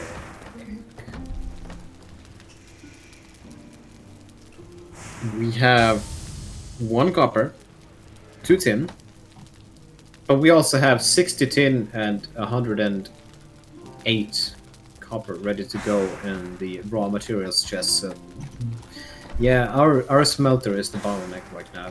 1 more settling core would certainly help a lot. I did think I found a burial chamber somewhere here. Mhm. Not sure where. I may have one marked on my map actually. Can you ping it? Over there? Over I don't know if we've been to that one. It's close to the other camp, which is nice, but I'm not sure if we've been to it. I haven't been to it. Right. I'll make my way there and see what I can find. But anyway, Don't forget your food. so I recently finished Bug Fables, and it was good. There, I see. I can be positive. Yay. I sorry. Before you talk about that, can you guys tell me the armor situations? Like, what kind of armor do you have? Let me see here. I have troll leather pants, troll leather helmet, deer hide cape, and bronze plate cuirass, and that's it. Right? Uh, I have 1 bronze piece. Bronze plate cuirass. Yep, same. And Yes. Yep. Yes. So what do you have? Do you have any bronze parts? Yeah, I have only a bronze plate cuirass. Alright, so we need pants for everybody. See if we can make that. Just so we can all move into this place with a full bronze everything. Would be nice. Leggings. 5 bronze, 2 deer hide. Well, that is... My armor doable. rating is 17 at the moment. Mine is 21. I have How dare 18. you.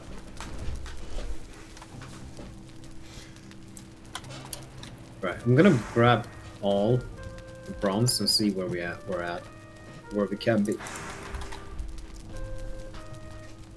That's a lot to carry, though. Right. So I'm gonna make leggings. Here we go. 1, 2. We all. Alright, so we all needed leggings, right? We do, yeah. Well, I mean, I have troll leather pants, so I can survive if I don't have them, but I would like them.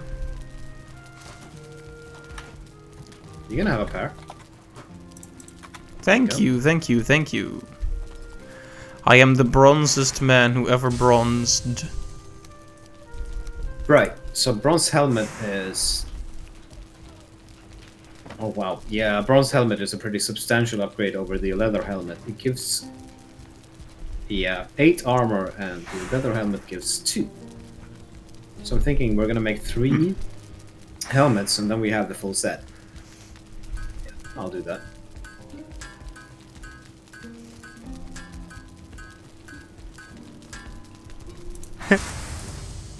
I love how I can just run up to a boar and with one swing I just erase it from existence.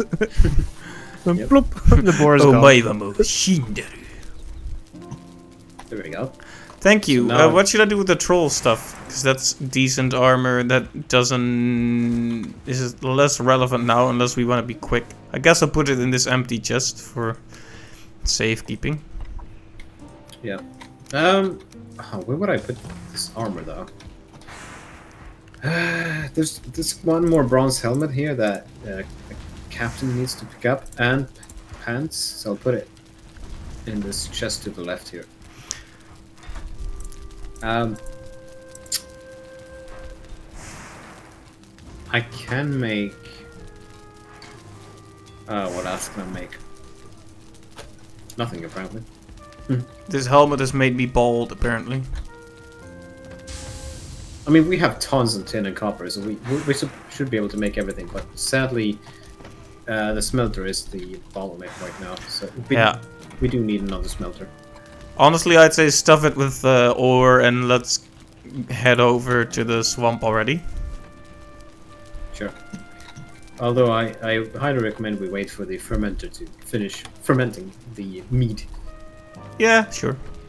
For reasons I will not disclose, but once you pick up the mead, you'll know. Alright, then we'll wait for that and then we'll go. Yes. Anything I should do in the meantime? Not really. Alright.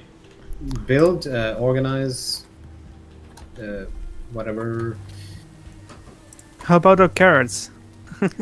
I planted a few. Yeah, I was gonna do that actually. Hello, I troll. was gonna plant a bunch of stuff. You must be trolling. We have a cultivator. Yeah, there we go. There's the cultivator. This troll has a tree for a club. Wow. Oh, that he does a ton of damage. As you would expect. Yeah, He did like maybe 50 damage. Oh! not. Maybe don't. Maybe don't. Yeah, he hits like a truck. I mean, troll. Yeah. Maybe don't get too close. Oh, Yeah. he was just in my way. There was this really dumb video about Darkest Dungeon called Dankest Dungeon. Where a guy gets like hit by a giant with a tree trunk and it does like 30 damage. It hurts. Wow. Who would have thought? I mean, yeah, but like Darkest Dungeon is the kind of game where your heroes can get critted by enemies, and if they die instantly. So it's like, okay, entire health bar gone in one go. Very cool. And then the narrator is like, as life He rubs it ebbs, in. terrible vistas of emptiness reveal themselves. And now, the true test. Hold fast or expire. Yeah. Fond That's- memories. That Darkest Dungeon. sounds pretty corny. Well, I mean, you need to hear him say it, but it's not. It's very good. he does kind of a Lovecraftian thing, you know.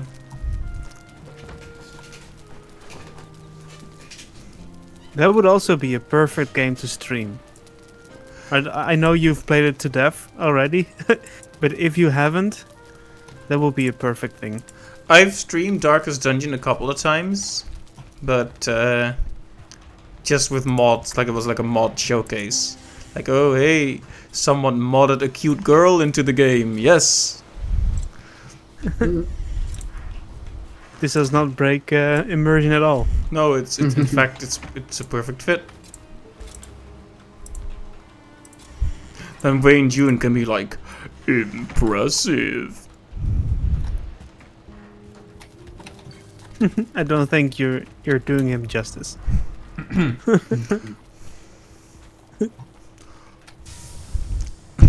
I'm trying to mentally prepare to do a better impression. I appreciate it. Curious is the trap maker's art. His efficacy unwitnessed by his own eyes. Nah, it's not good.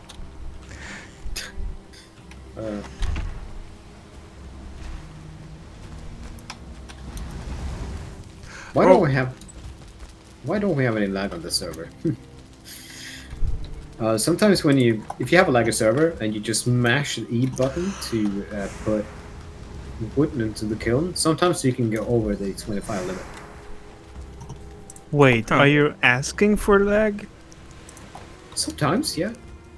Like the highest I've gone is 39 out of 25 wood inside one of these. It's strange, but the game allows it. Like you won't lose it if it goes in there like that. It will be there, Nice. and it will churn it out slowly. Very cool. Yeah, I'm thankful for it. Defy the laws of nature for extra coal. Yeah. Alright, yeah, so I beat Bug Fables. It was good. It was fun. One thing I really like about that game is they give you a hard mode badge at the start of the game, so you can put that on and everything will be harder. But it's your choice. You can take it off whenever. Why would you take it off? I mean, let's say you're not so familiar with the Paper Mario style combat. Then it could be important. Like, you have to remember, like, Paper Mario type RPG is very different from a normal type RPG. You know, you don't sit there with a character with 10,000 HP taking 100 HP hits. Your characters have like 10-ish HP, and bosses can easily do 5 or 6 if you don't defend yourself in one turn. Right. So you're gonna get destroyed if you're not good at it, you know, at timing and such. Alright. But yeah, I thought it was great. Had some surprising twists, some dark turns. By the way, just something in between. In gaming on the Discord, I posted it. I think I found the living place of our log. Its dwelling place. There's the entrance to a crypt. And there's a pine in the way. Oh, Oh It's wow! clipping through the entrance. that's your chance to destroy it. Yes, once and for all. But sorry, Arjen, go ahead. Oh no, so I just enjoyed it. It was a great game. Definitely scratched that itch. Many cute characters, which I liked. Now it's the time for bug snacks. They're Oh yeah, related, right? I've seen a bit of that, but I'm not sure if it interests me yet. It looks All right. weird. Burial the chambers, design, I here like we the, go. Good luck. Thank But you. yeah, perhaps one day. No, yeah, there's some post-game stuff to do, so maybe I'll do that. Maybe I'll keep playing it. Maybe I won't. Who knows? I have so many games left to do. Maybe if I want to go for a big RPG, maybe I'll do Octopath, because Clive gave that to me. It's like it's a what do they call it? Like HD pixel art, because it has pixel art and animation, but with like fully 3D lighting effects. It's kind of neato, kind of cool looking. Clive actually gave me a game a long time ago that I haven't played yet, and I feel kind of guilty about it. But which game? It got VR, Subnautica, but it got Oh. VR support eventually, so it's probably worth checking out. It's just I I have need so to play many that games. too. Mm-hmm. I have so many games. That's the problem. Is I it do a problem? appreciate it. It's not a. I mean, it's a first world problem. It's- Yeah, it's- we're just I do appreciate it. we're spoiled I- for choice, as they say. Yes, and having generous friends is not helping. But and then McG gifted me Among Us, and that's a game we should try on stream at some point. I am a terrible liar, so I'm gonna do horribly in that game. But Oh yeah, I'm the willing thing, to like give the it a try. problem with Among Us is that we need to basically set up a situation where we have at least 6 people, because one imposter is really it's gonna be really annoying for the imposter when you're like with 4 people, right? It's like it's too easy to figure out too few roles. Like ideally still you want try it, 12 people with 2 imposters too. Sure.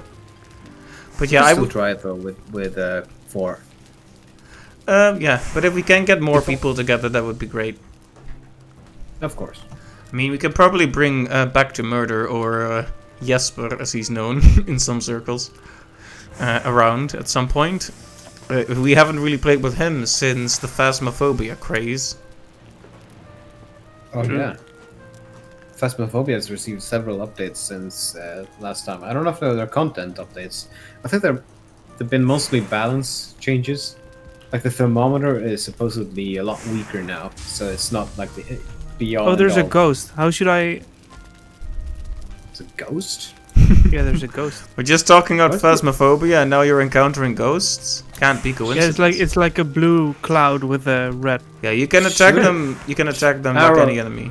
Shoot it with arrows from a distance and parry it up close and hit it, but don't let it hit you. Why are you seeing ghosts in the mountain? I don't know. The crypt, Right. I'm in the crypt, yeah. Mhm. And I found Oh, 3 wait, circling cores. Oh, right. The ghosts in the crypts. Yeah, just attack them. They're not that special. There are other ghosts in the game, and I kind of was thinking. Poor like, ghost, trying to make a living. Nope, that's special. Yeah. he's trying to make a living with his. Yeah. Yeah. Oh wow, that was a good one. I'm You know what I think is really funny when people like people make an offhand comment about about something like that in a game, and people treat it like this tragic thing. Like I was watching a video about the stuff that got cut from Hollow Knight, right? And then there was a creature they had in that game, like a big nosed crawling creature. That was cut from the game, right? So they were talking about like, the creature with the big nose. He never really had an area anyway. And then the guy making the video was like, he took those clips, like a black and white zoom of that creature, and then with echoing those quotes, like the creature with the big nose. He never really had an area anyway. Extreme zoom and sad music. It's good. I love that. I'm so immature that stuff like that makes me laugh, but it does.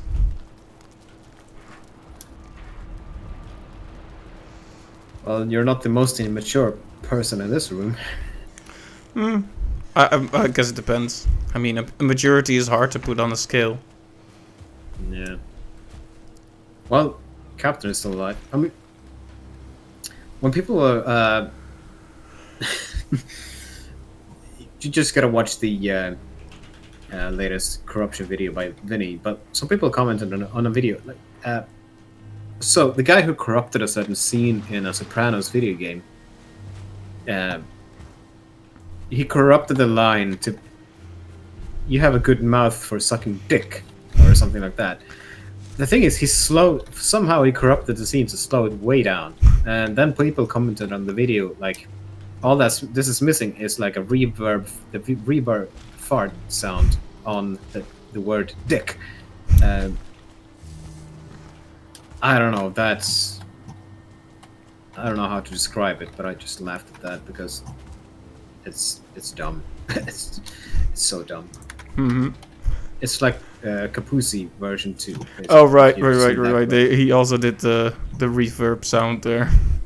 Yeah, that's the reverb part. And I think if they'd done that at the Dick and you heard the fart at the same time, I think Vinny like would have turned into a goal again. He would have freaked out. Yeah, but I don't know. It might be hard to corrupt that in. No, that would be mod. That would be considered modding then. So some people have modded certain parts of games for Vinny as part of a corruption, which is that cheating? I don't know. Kind of. Yeah, Maybe. the whole art of corruptions is that by just messing with the game really hard, it does weird stuff. Like if you actually add something to the game, it's not really a corruption anymore in the technical sense. Did you see the Donkey Kong corruption that turned the game into like a shoot 'em up? Yeah. Oh yeah. I did see that one. That was fascinating and really cool. It's like when are we? So is this corrupting a game or is this like reprogramming a game? Is my question, because that was amazing. Yeah. Well, I think it counts as corrupting. You just reprogram it on a massive scale, basically. It's. I mean, yeah. Where is that line? When does it become a mod? That one kind of blurred it pretty good, I think. And I think we're gonna need another fermenter. Yeah, that's 5 bronze, 10 resin, 30 fine wood. We can make another one. The thing is, the fermenter takes 2 in-game days to make, like a potion or meat. Right. That's a lot of time. That is a lot of time. I'm finally making my way to that portal near the swamp. And That's- then I have 3 certain cores for you. Nice. That's good. That will eliminate one of our major bottlenecks at the moment. I'll be right back. All right. Oops. Yeah. So many games to play. So many games to stream. Possibly.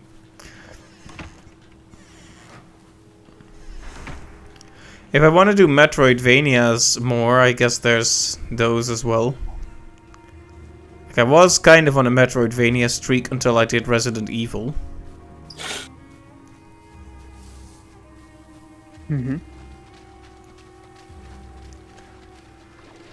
Yeah, something to think about. Speaking of, have you actually been playing any new games of late, Cap, Koekwausen, Thomas?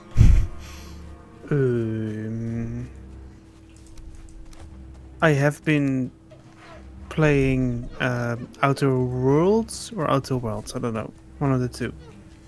Let's see. Right. It's supposed to be Outer very Wilds. Yeah. Yeah. I need to get into that. It's a very strange game. I won't say more because you will get spoiled quite easily good. Oh, if I give you any information about the game. got it. All right, then I'll just have to try it someday. Yeah, yeah, all kinds of games really. I don't really have a big one to play at the moment. I did play a really fun, light-hearted game called Assemble with Care. And Assemble with Care is made by Us2, I believe, and Us2 is the developer that made Monument Valley.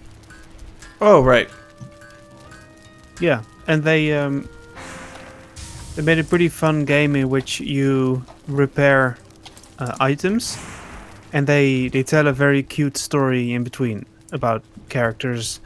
You have to mend their relationship and all that, and it's the way I'm describing it is quite corny, but it is pretty sweet in what it wants to do. So No, it sounds really recommend it. charming. It sounds really charming.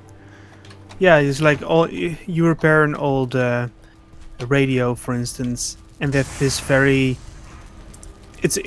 sometimes you have games that are just oozing aesthetic, right? It's just they are fun to interact with. The music, the sound effects, everything is properly attended to, and this is one of those games in which it's such a nice feeling to rip apart a radio, a replace certain defective parts and then assembling it together again. It's really fun. Yeah. Yeah, and it's like maybe an hour or two long or something. It's quite cheap as well on Steam, but yeah, And it's called I like those types of games. Assemble with Care. Right. Yeah. It definitely looks very nice aesthetically. Where'd you put the circling course? Oh, here, I guess. I haven't. Top left maybe. Top Sure. down left. I don't know.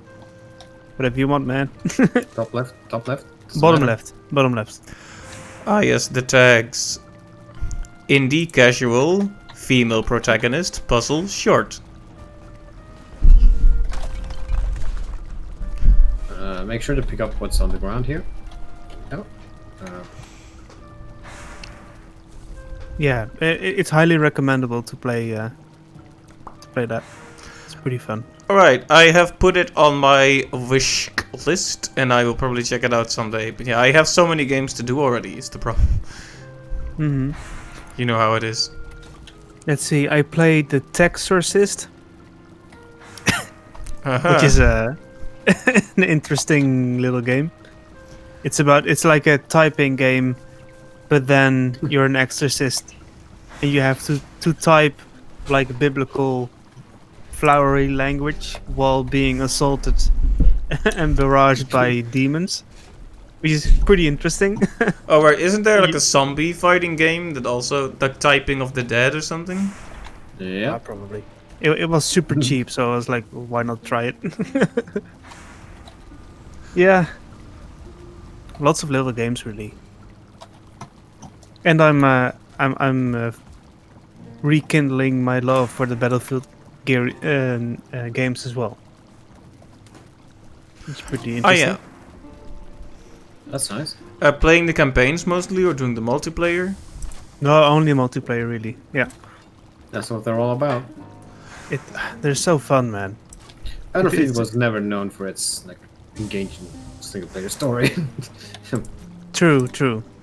Because they try to simulate like online matches, but then with AI, and it never really feels the same. Oof. No. Yeah, but the appeal of Battlefield is in the fact that you're not like in Call of Duty and Overwatch and those types of games. You are the hero, right? And if you perform good, then you're on top of the leaderboards, and that's all it is about, right? Less so with Team Fortress and Overwatch, granted, but with Call of Duty, it is like the main thing. Mm-hmm. With Battlefield, that's not at all the focus. It's more about you being a tiny cog in a big machine. You just try to contribute a little bit to the war, but at the same time, you have those emergent situations, like those tiny little what they call battlefield moments, in which you see a player-controlled plane just hitting the ground right before you jump out of the way just in time. You shoot down the pilot that is still parachuting his way down. Those little moments are just all user-generated and super unique in each situation. Every time you play the game, you have a bunch of those moments that you can't really predict up front.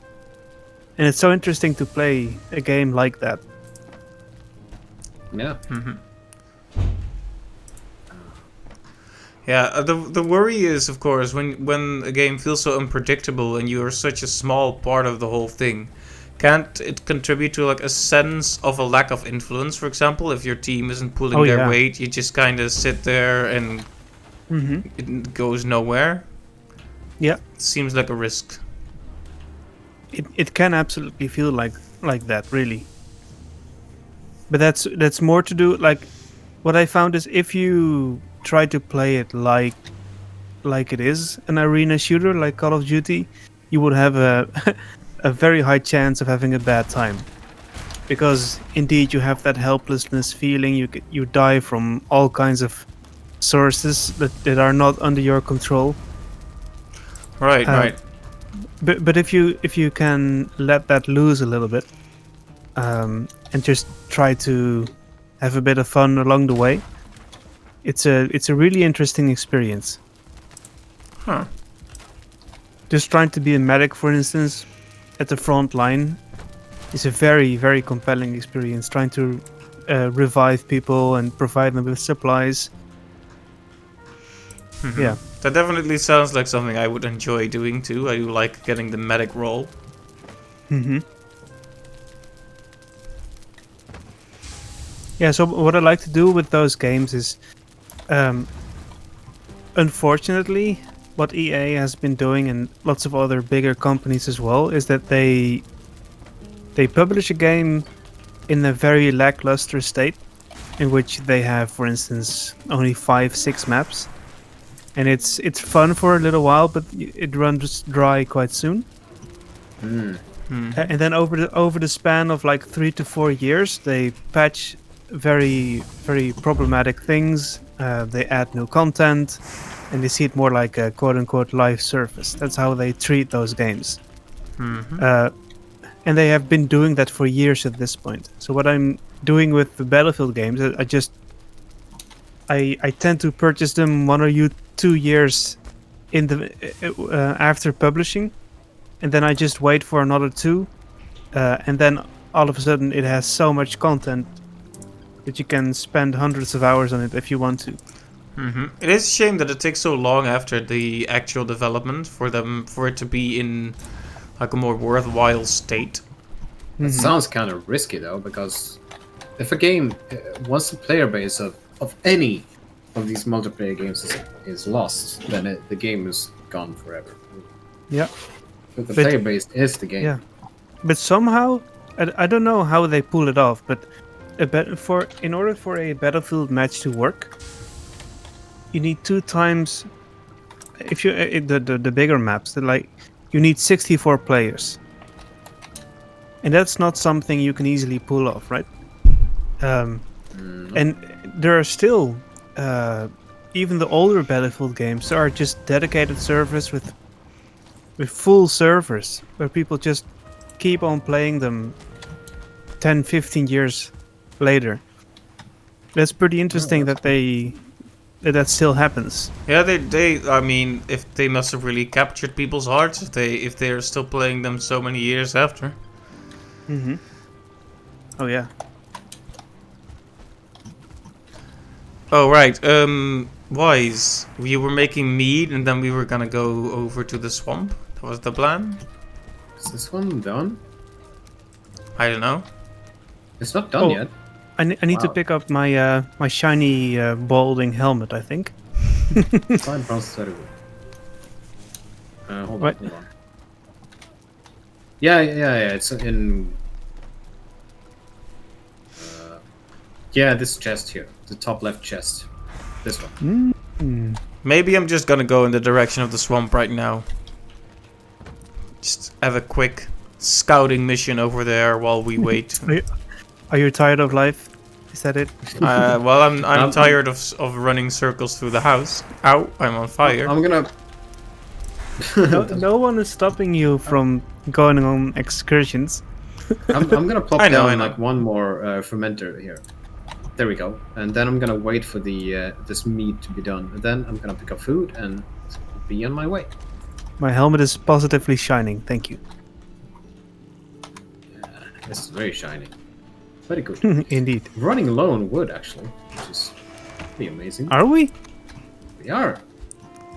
Oh, you can't use core wood.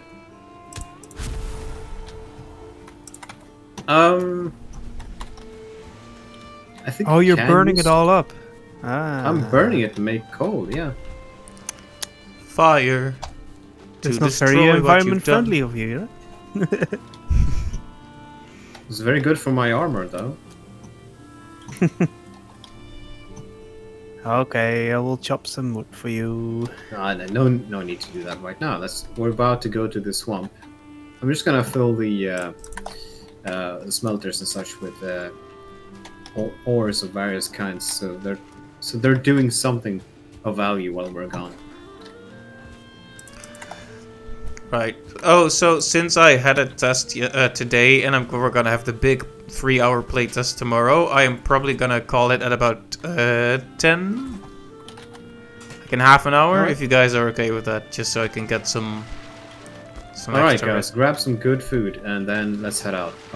Captain, hold on. Yes. You get 2 of these. Poison resistance mead. Drink those before we head into the swamp, alright? Now, yeah. or is it on the timer? It is on a timer, yes. Okay, so I'll save it for when it's needed. I'm waiting on the Yes. other side of the portal, so you guys can come right over and I'll be here. Alright, are you good on food? I'm doing alright in terms of food. Could always use more though.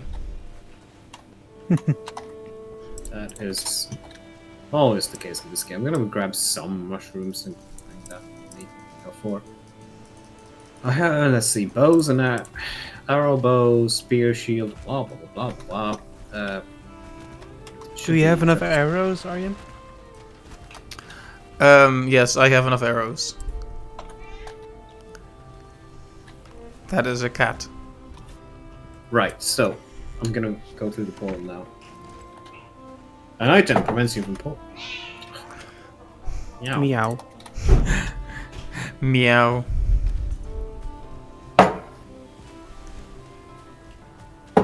Aryan, did you do this? Did I do what? This Did whole- you destroy the rock? No. Now, why did you have to go and do that? Okay, I'll just sit underwater then. Goodbye. Aryan, on top of the rock. Here, take this. Oh, Thank you, thank you. Poison resistance, right? Right, so should we push through the Draugr village here, or should we try to bypass that? I'm thinking we should try to bypass that. are I'm you fine. afraid of danger? I'm afraid of not making it to the swamp in time, because I kind of want, for the stream's sake, you know? We can swim past, you see that rock over there? We can swim to that. Like, if we go through Stonehenge over here. Yeah, screw you. Next. They give good meat, by the way. Yeah. Alright, so we can probably swim through here and then bypass the village completely. I can go to that village later and like kill Draugrs all day long to give us entrails. We can make sausage. We wrecked that cute little boar family Yeah. for no apparent reason. Oh, you're swimming over to that rock wise? Should we follow? Yeah, I think so, because if the thing is, you can walk along the shoreline all the way around to the swamp, but as Cap here noticed, there's a plains over there, and the Vesquitos, they don't really respect the boundaries of the different biomes. They like to fly on over and just stab you in the back and murder you. So I kind of wanted to avoid that. I want to go for the swamp without being too close to the plains. Alright. When should we take the mead? Before we enter the swamp. I know, but when... Well, are we getting near that particular border now? You should see where it is. You can tell when the environment changes. Alright. I mean, alright, let's stand here. Where do you think the swamp is? I mean, the brown, very brown area, maybe? Maybe. I mean, lead the way. Streamer guy. Wow. Yes, broadcaster boy. Broadcast. Yeah, just Broadcaster boy. streamer son. Wow. You guys. I've eaten all the food, by the way. I have 127 HP at the moment. Oh, I have like I'm also 91. going to. Okay, so swamp. So time for the anti-poison mead. Yes. Swamp. Oh, it's only 10 minutes. Not a fan of that. Ooh, there's just a burning man walking there. Okay then. It's a blob. I like how they call them Circling. blob and not slime, like most RPGs would. Okay, so Burning Man. A startling. And it's 1 star. Dice 2 hits. These are not dangerous at all, by the way.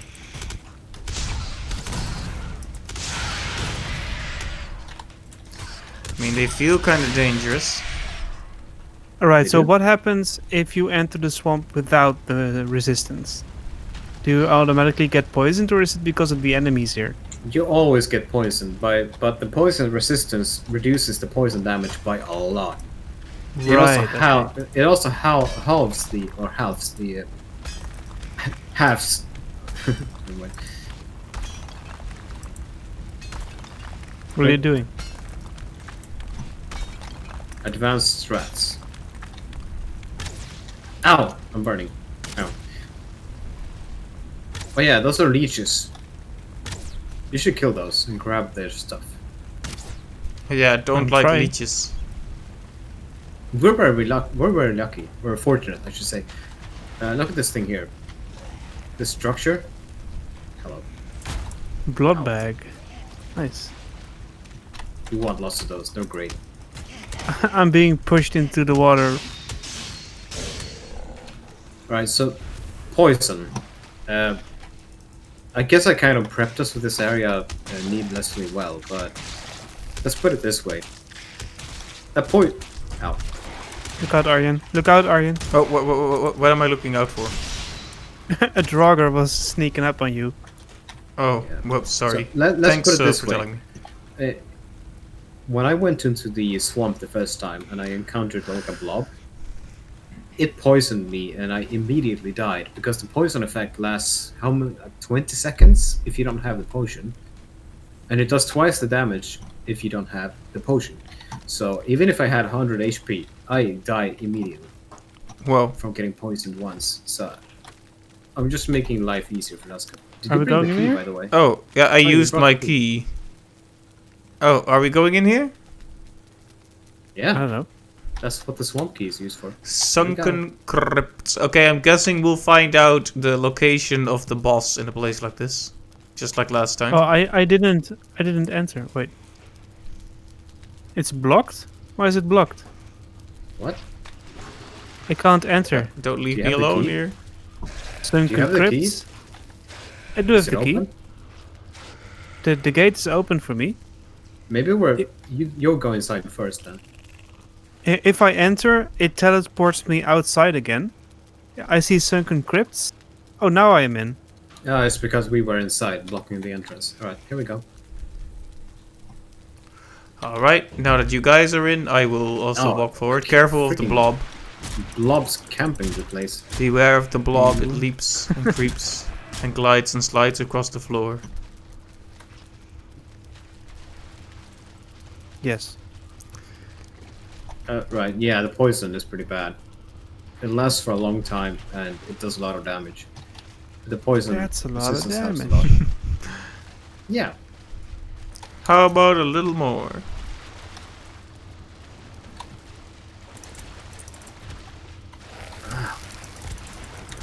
Oh Why boy. did I... It just... Unequipped. Because you swam through water. Right. Yeah, that unequips all your useful stuff because reasons. Ancient bark, ironhead arrow, chain. Okay. Nice. That's a good find. Keep that. Yep. Unless I die. Yuck, yuck. You'll be fine. A withered bone. Nice. I didn't know bones could wither. Muddy scrap pile. Thank you. Can we break that? Yes. Punch the slimy thing. Maybe it turns out to be a Lovecraftian horror. It gives me scrap iron, that's interesting. Man. Oh, it's like an entrance. McGee Maybe? posted her like meetings for the day for Thursday. Daily check-in 9. Coffee club division town hall 10:30. Design sessions 11. Blue team daily scrum 11:30. Silent stand-up 12:15. Tool demo 1. Uh,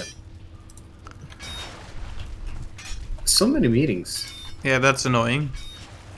How? Like my question is, how do you get any work done in between all of that? Yeah, I don't know. Some companies are so obsessed. I personally have always hated meetings, and Oh, I love meetings. But every work I've been to, like for example, the summer jobs at the place I'm going to this summer, they have meetings every Monday or Tuesday, 8 in the morning, and it's just like a debrief, like keep you up to date. Like this is how we've been doing for the past week. This is what we're expecting. This is what's happening, and it's over pretty quickly. And at my last job, we had a meeting every Tuesday, and that was a nice break from all the running around, packaging, truck driving, and so on. That was a nice break. yeah. But I think it's nice when it's only one meeting every week and not like 5 every day. For me as a designer, meetings are my work. So yeah, it's kind of hard to distinguish that from the actual work itself because I need to communicate a lot with different disciplines.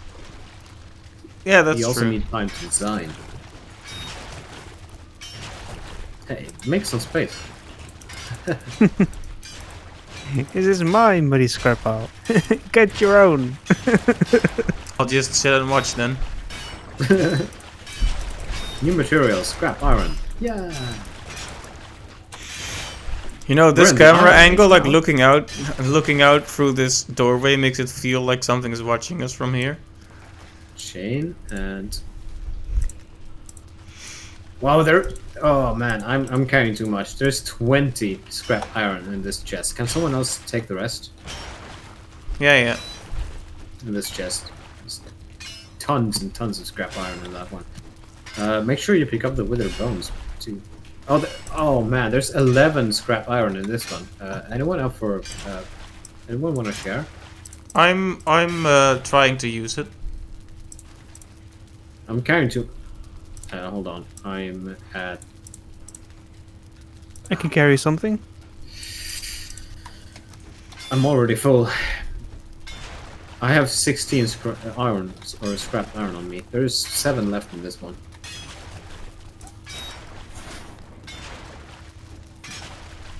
You are wet. Yes, indeed. Thank you. Wow, these are the details. I'm standing knee deep in green glowing water. Yeah, it's like scummy water. This is Valheim for you. You're always wet or cold. Oh, is that it? Do you require me to carry something? It seems like we have everything. Yeah, this also looks like a dead end, sadly. Have you all picked up chains? Yeah, I have 3. I have none. Do you want some? You can I have don't know one, what they so you even get- do. Here, come back to me. So you get the recipe. There's one. There's one by the here, by the. Yeah, and just Oh. walk. Ah, got it. Yeah. Yeah, so you get the recipe for. Have you picked up any withered bones? I don't think so. No. Oh, all right. We still need to go to the right? Yeah. Oh, right, yeah. I'm thinking of should I go back to drop off all this at our camp? Yeah, I'm gonna do that. I'm gonna All head right. back to our- I'll head back to Don't our leave forward us. base. Yeah, don't stay away for too long or we will cry. We'll be fine.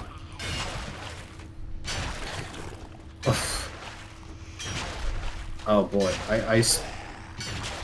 Oh, I take I'm one. hearing monster sounds. Yeah, there's a draugr on the sure- other side of that rock we just destroyed. yeah. Make sure to eat food. The moment I stepped outside of the this place, I heard a death squealo. The unmistakable sound of a nasty pokey thing. It's currently killing deer outside of the. Yeah, there's a tiny sliver of plains right outside of the crypt, so you better be careful. I stepped outside and met a mosquito right away. I am carrying too much. Cap, do you still have room for stuff? Maybe. Make sure you eat food as often as possible. As soon as your food icon begins to flash, just eat more, and then if your poison resistance is about to run out, eat more. That's how you stay alive. We have lots of treasure.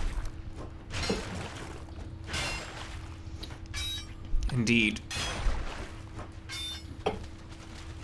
Lots of scrap.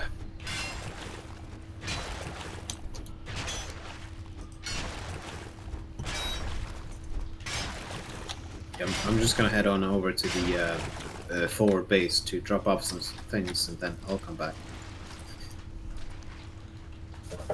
I mean, unless you find the end of the crypt, then I don't need to return. We're still making our way through, and there's still other paths to check as well, so we're not done yet. Alright. But I'm not done yet.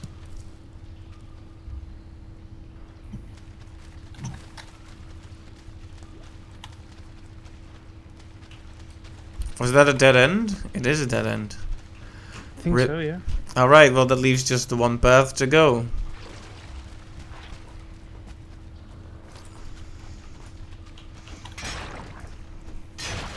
But either way, I'm gonna come back. If you can't pick everything up, then I'll come back. I'm pretty full. Alright. Don't know how your weight is looking, Koekelwausen. 248. So I have something, but I don't have any slots to spare. But I can drop some scrap off as well. Alright, I'm on my way back. I even forgot to use Actio. I have the Elder equipped, which is not Oh. helpful. No, but thankfully only one of us needs to have Actio equipped. Mm-hmm. But I totally forgot to use the power, so...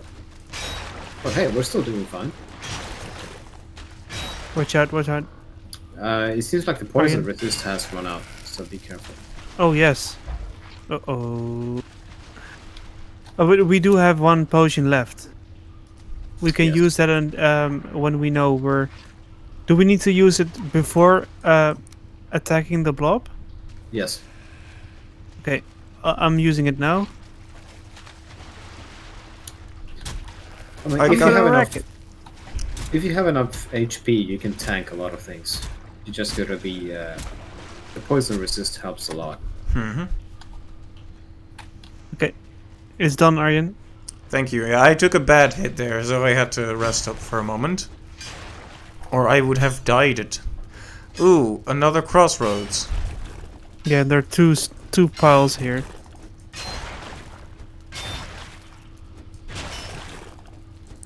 There's a lot of Carrying scrap too iron much. I probably can't pick up now. Me neither. I'm on my The way back. scrap iron is super heavy. Yep. Do we smelt that each into is- iron then? Yes, we do. Very good.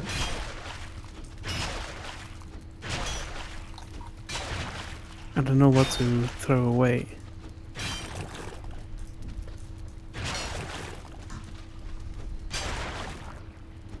I need to throw away a bit of iron because I just can't move. Oh, that's bad. I'll go pick up the iron because the iron is... Yeah, it's on the floor here, so. Yeah. Alright, I'm here.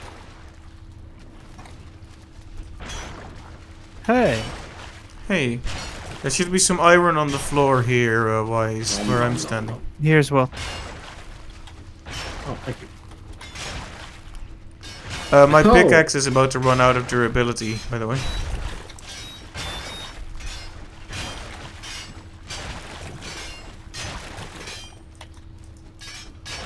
Oh yeah.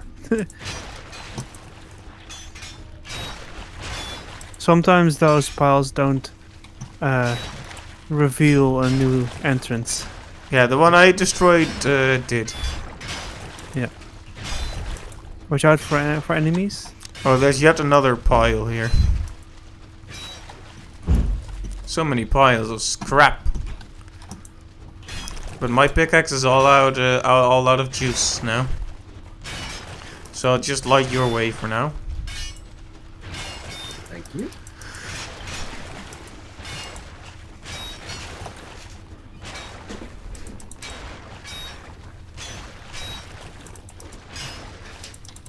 Oh, it's a blob. That's a camper. Oh, he just keeps poisoning me. What the heck? Not cool, man.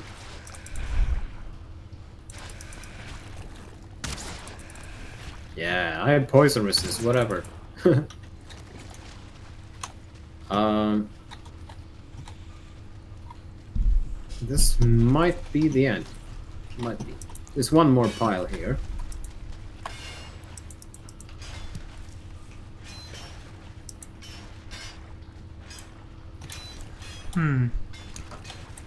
Yeah, have we really, aside from the scrap iron, we haven't really found like a location, like something to mark the location of the boss.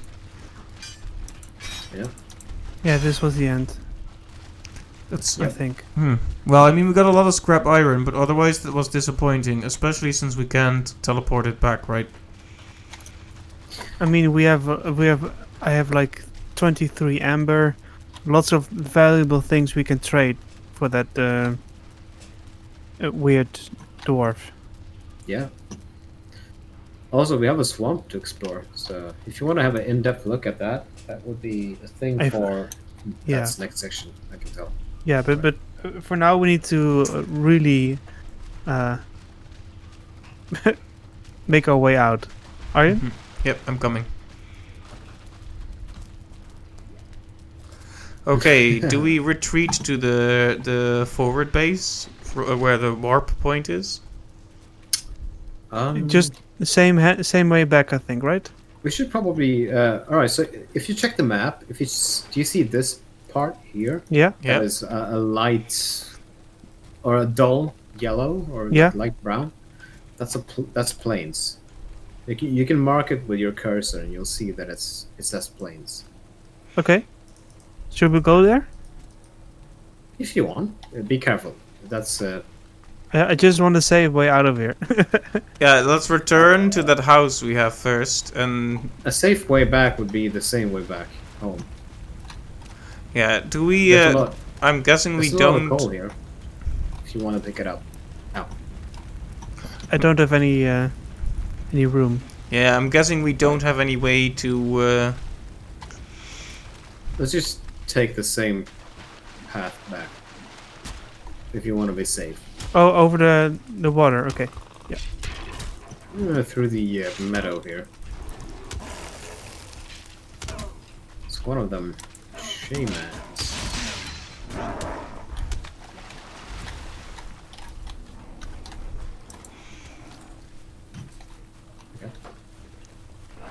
Yeah, we should probably put a few chests in that house if there aren't already, and store the iron until we get either a ship over here or a smelter built here. Yeah, seeing as we're still within like a running distance of our base, so I don't think we need to make any ships. Yeah. So, I was just mousing over that tree, and Birch... Oh, look out. Oh, Birch very briefly appeared on screen, and I was like, for a second there, I was like, wait, what did the game just tell me? It's like... Yeah. It's the word appearing for a second. It's like, wait, what did that that's say? too far to swim. We should go over here. We should wait for our stamina to return before we swim over. Mm-hmm. Not deer though. Ha! Oh, look out, shaman behind us.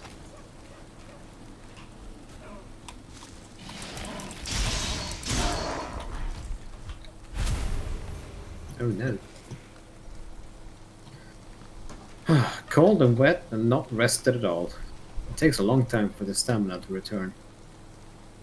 Indeed. Right.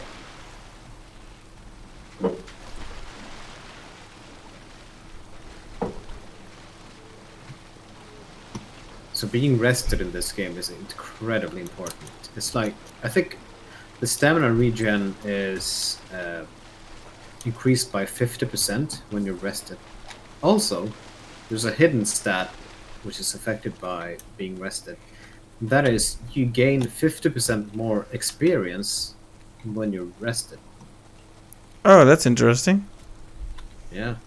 They don't tell you about these things, but the forum does. Hmm. The people that do the research. Wait, is this where we... Whatever. Woohoo!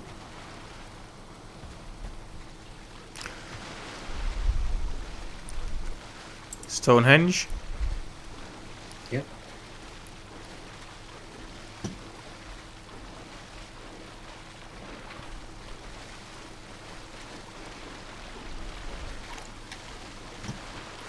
I hate this stupid slope system. It's like, oh yeah, you can't climb up a slope until your bar refills. Better not keep trying or the bar's not gonna refill. Just sit Yeah. and wait. Just sit in the corner. Yeah, yeah.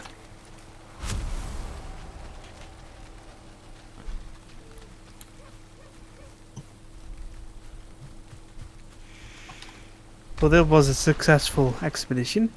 So far, yeah. Yeah. Yeah, next time it would be nice if we could find the location of the next boss though, because that's a major thing. That is random. Like, entirely random. Indeed, but we can find it in one of those things, right? Yes. Okay, can someone make a chest here? An extra one? Or is there enough space in this one? No, there is not. An item prevents you from teleporting. Yeah, you can't take the iron with you.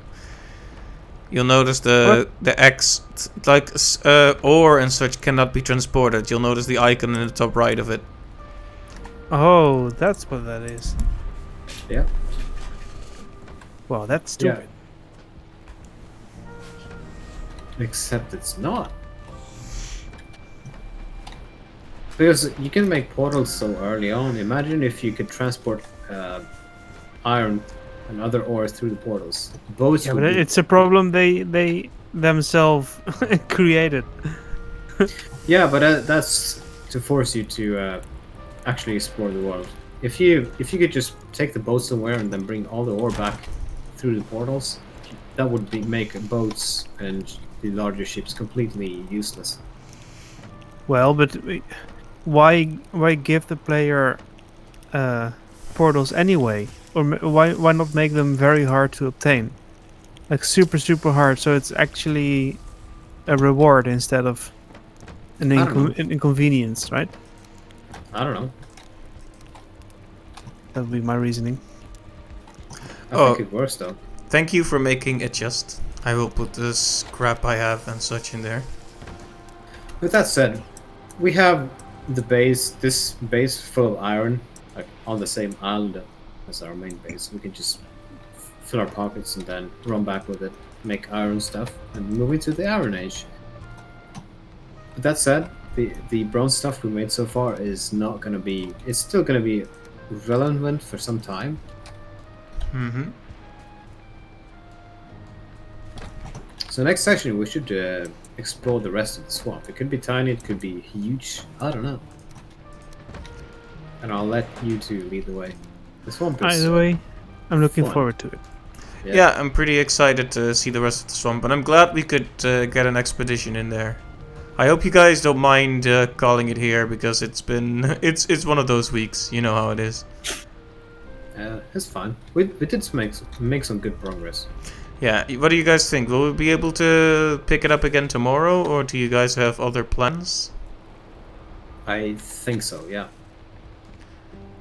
We should be able to pick it up, at least on my end. Right, what about you, Captain? Tomorrow is Thursday, right? Thursday, 11 March, yes. I think so. All right, nice. see Because why not. it would be cool if next time we could find the location of the boss and maybe even start setting up a base near it. I mean, not like right next to it, but you know, in whatever biome it's hiding. Maybe. It's completely random. You never know. Yeah, It could be super hard to find. Yeah, well, We'll see. if it's really far away, we will want to journey there and set up a portal ASAP, I think. I mean, it could. I may mention this before, but we found the location of the boss pretty early on in our game. But if you press M and check the map, the location of our boss was down there. So Right. yeah, that was a major like expedition. We built the biggest ship we could build, and we filled our pockets full of food and other necessities. But that's also what made the game, or makes the game, so much fun, because that expedition all the way down there was filled with danger and like really tense situations. It was a lot of fun. Right. Well, Along the way, we were attacked by many things, and it was really exciting. well, I hope our expedition will be similarly exciting then. I mean, there's no telling where the boss will be. We've kind of lucked out on these two locations. Maybe the next one will be all the way over, like, Yonder. yeah, just Yeah, on like here in space. Ah, yes, in space. That makes perfect sense. The game will switch to FTL. Captain on the bridge. No, thanks. But anyway, then I'm gonna close it off here. If you guys are ready. Yeah. All Wait, right, Drew. All right. Well, thank you guys for joining today, and thanks to everyone who stopped by in the stream. Thanks to Magellan. Not sure if you're here now, what with the meetings, but thank you for stopping by. And I hope to see you all tomorrow. Bye bye, everyone.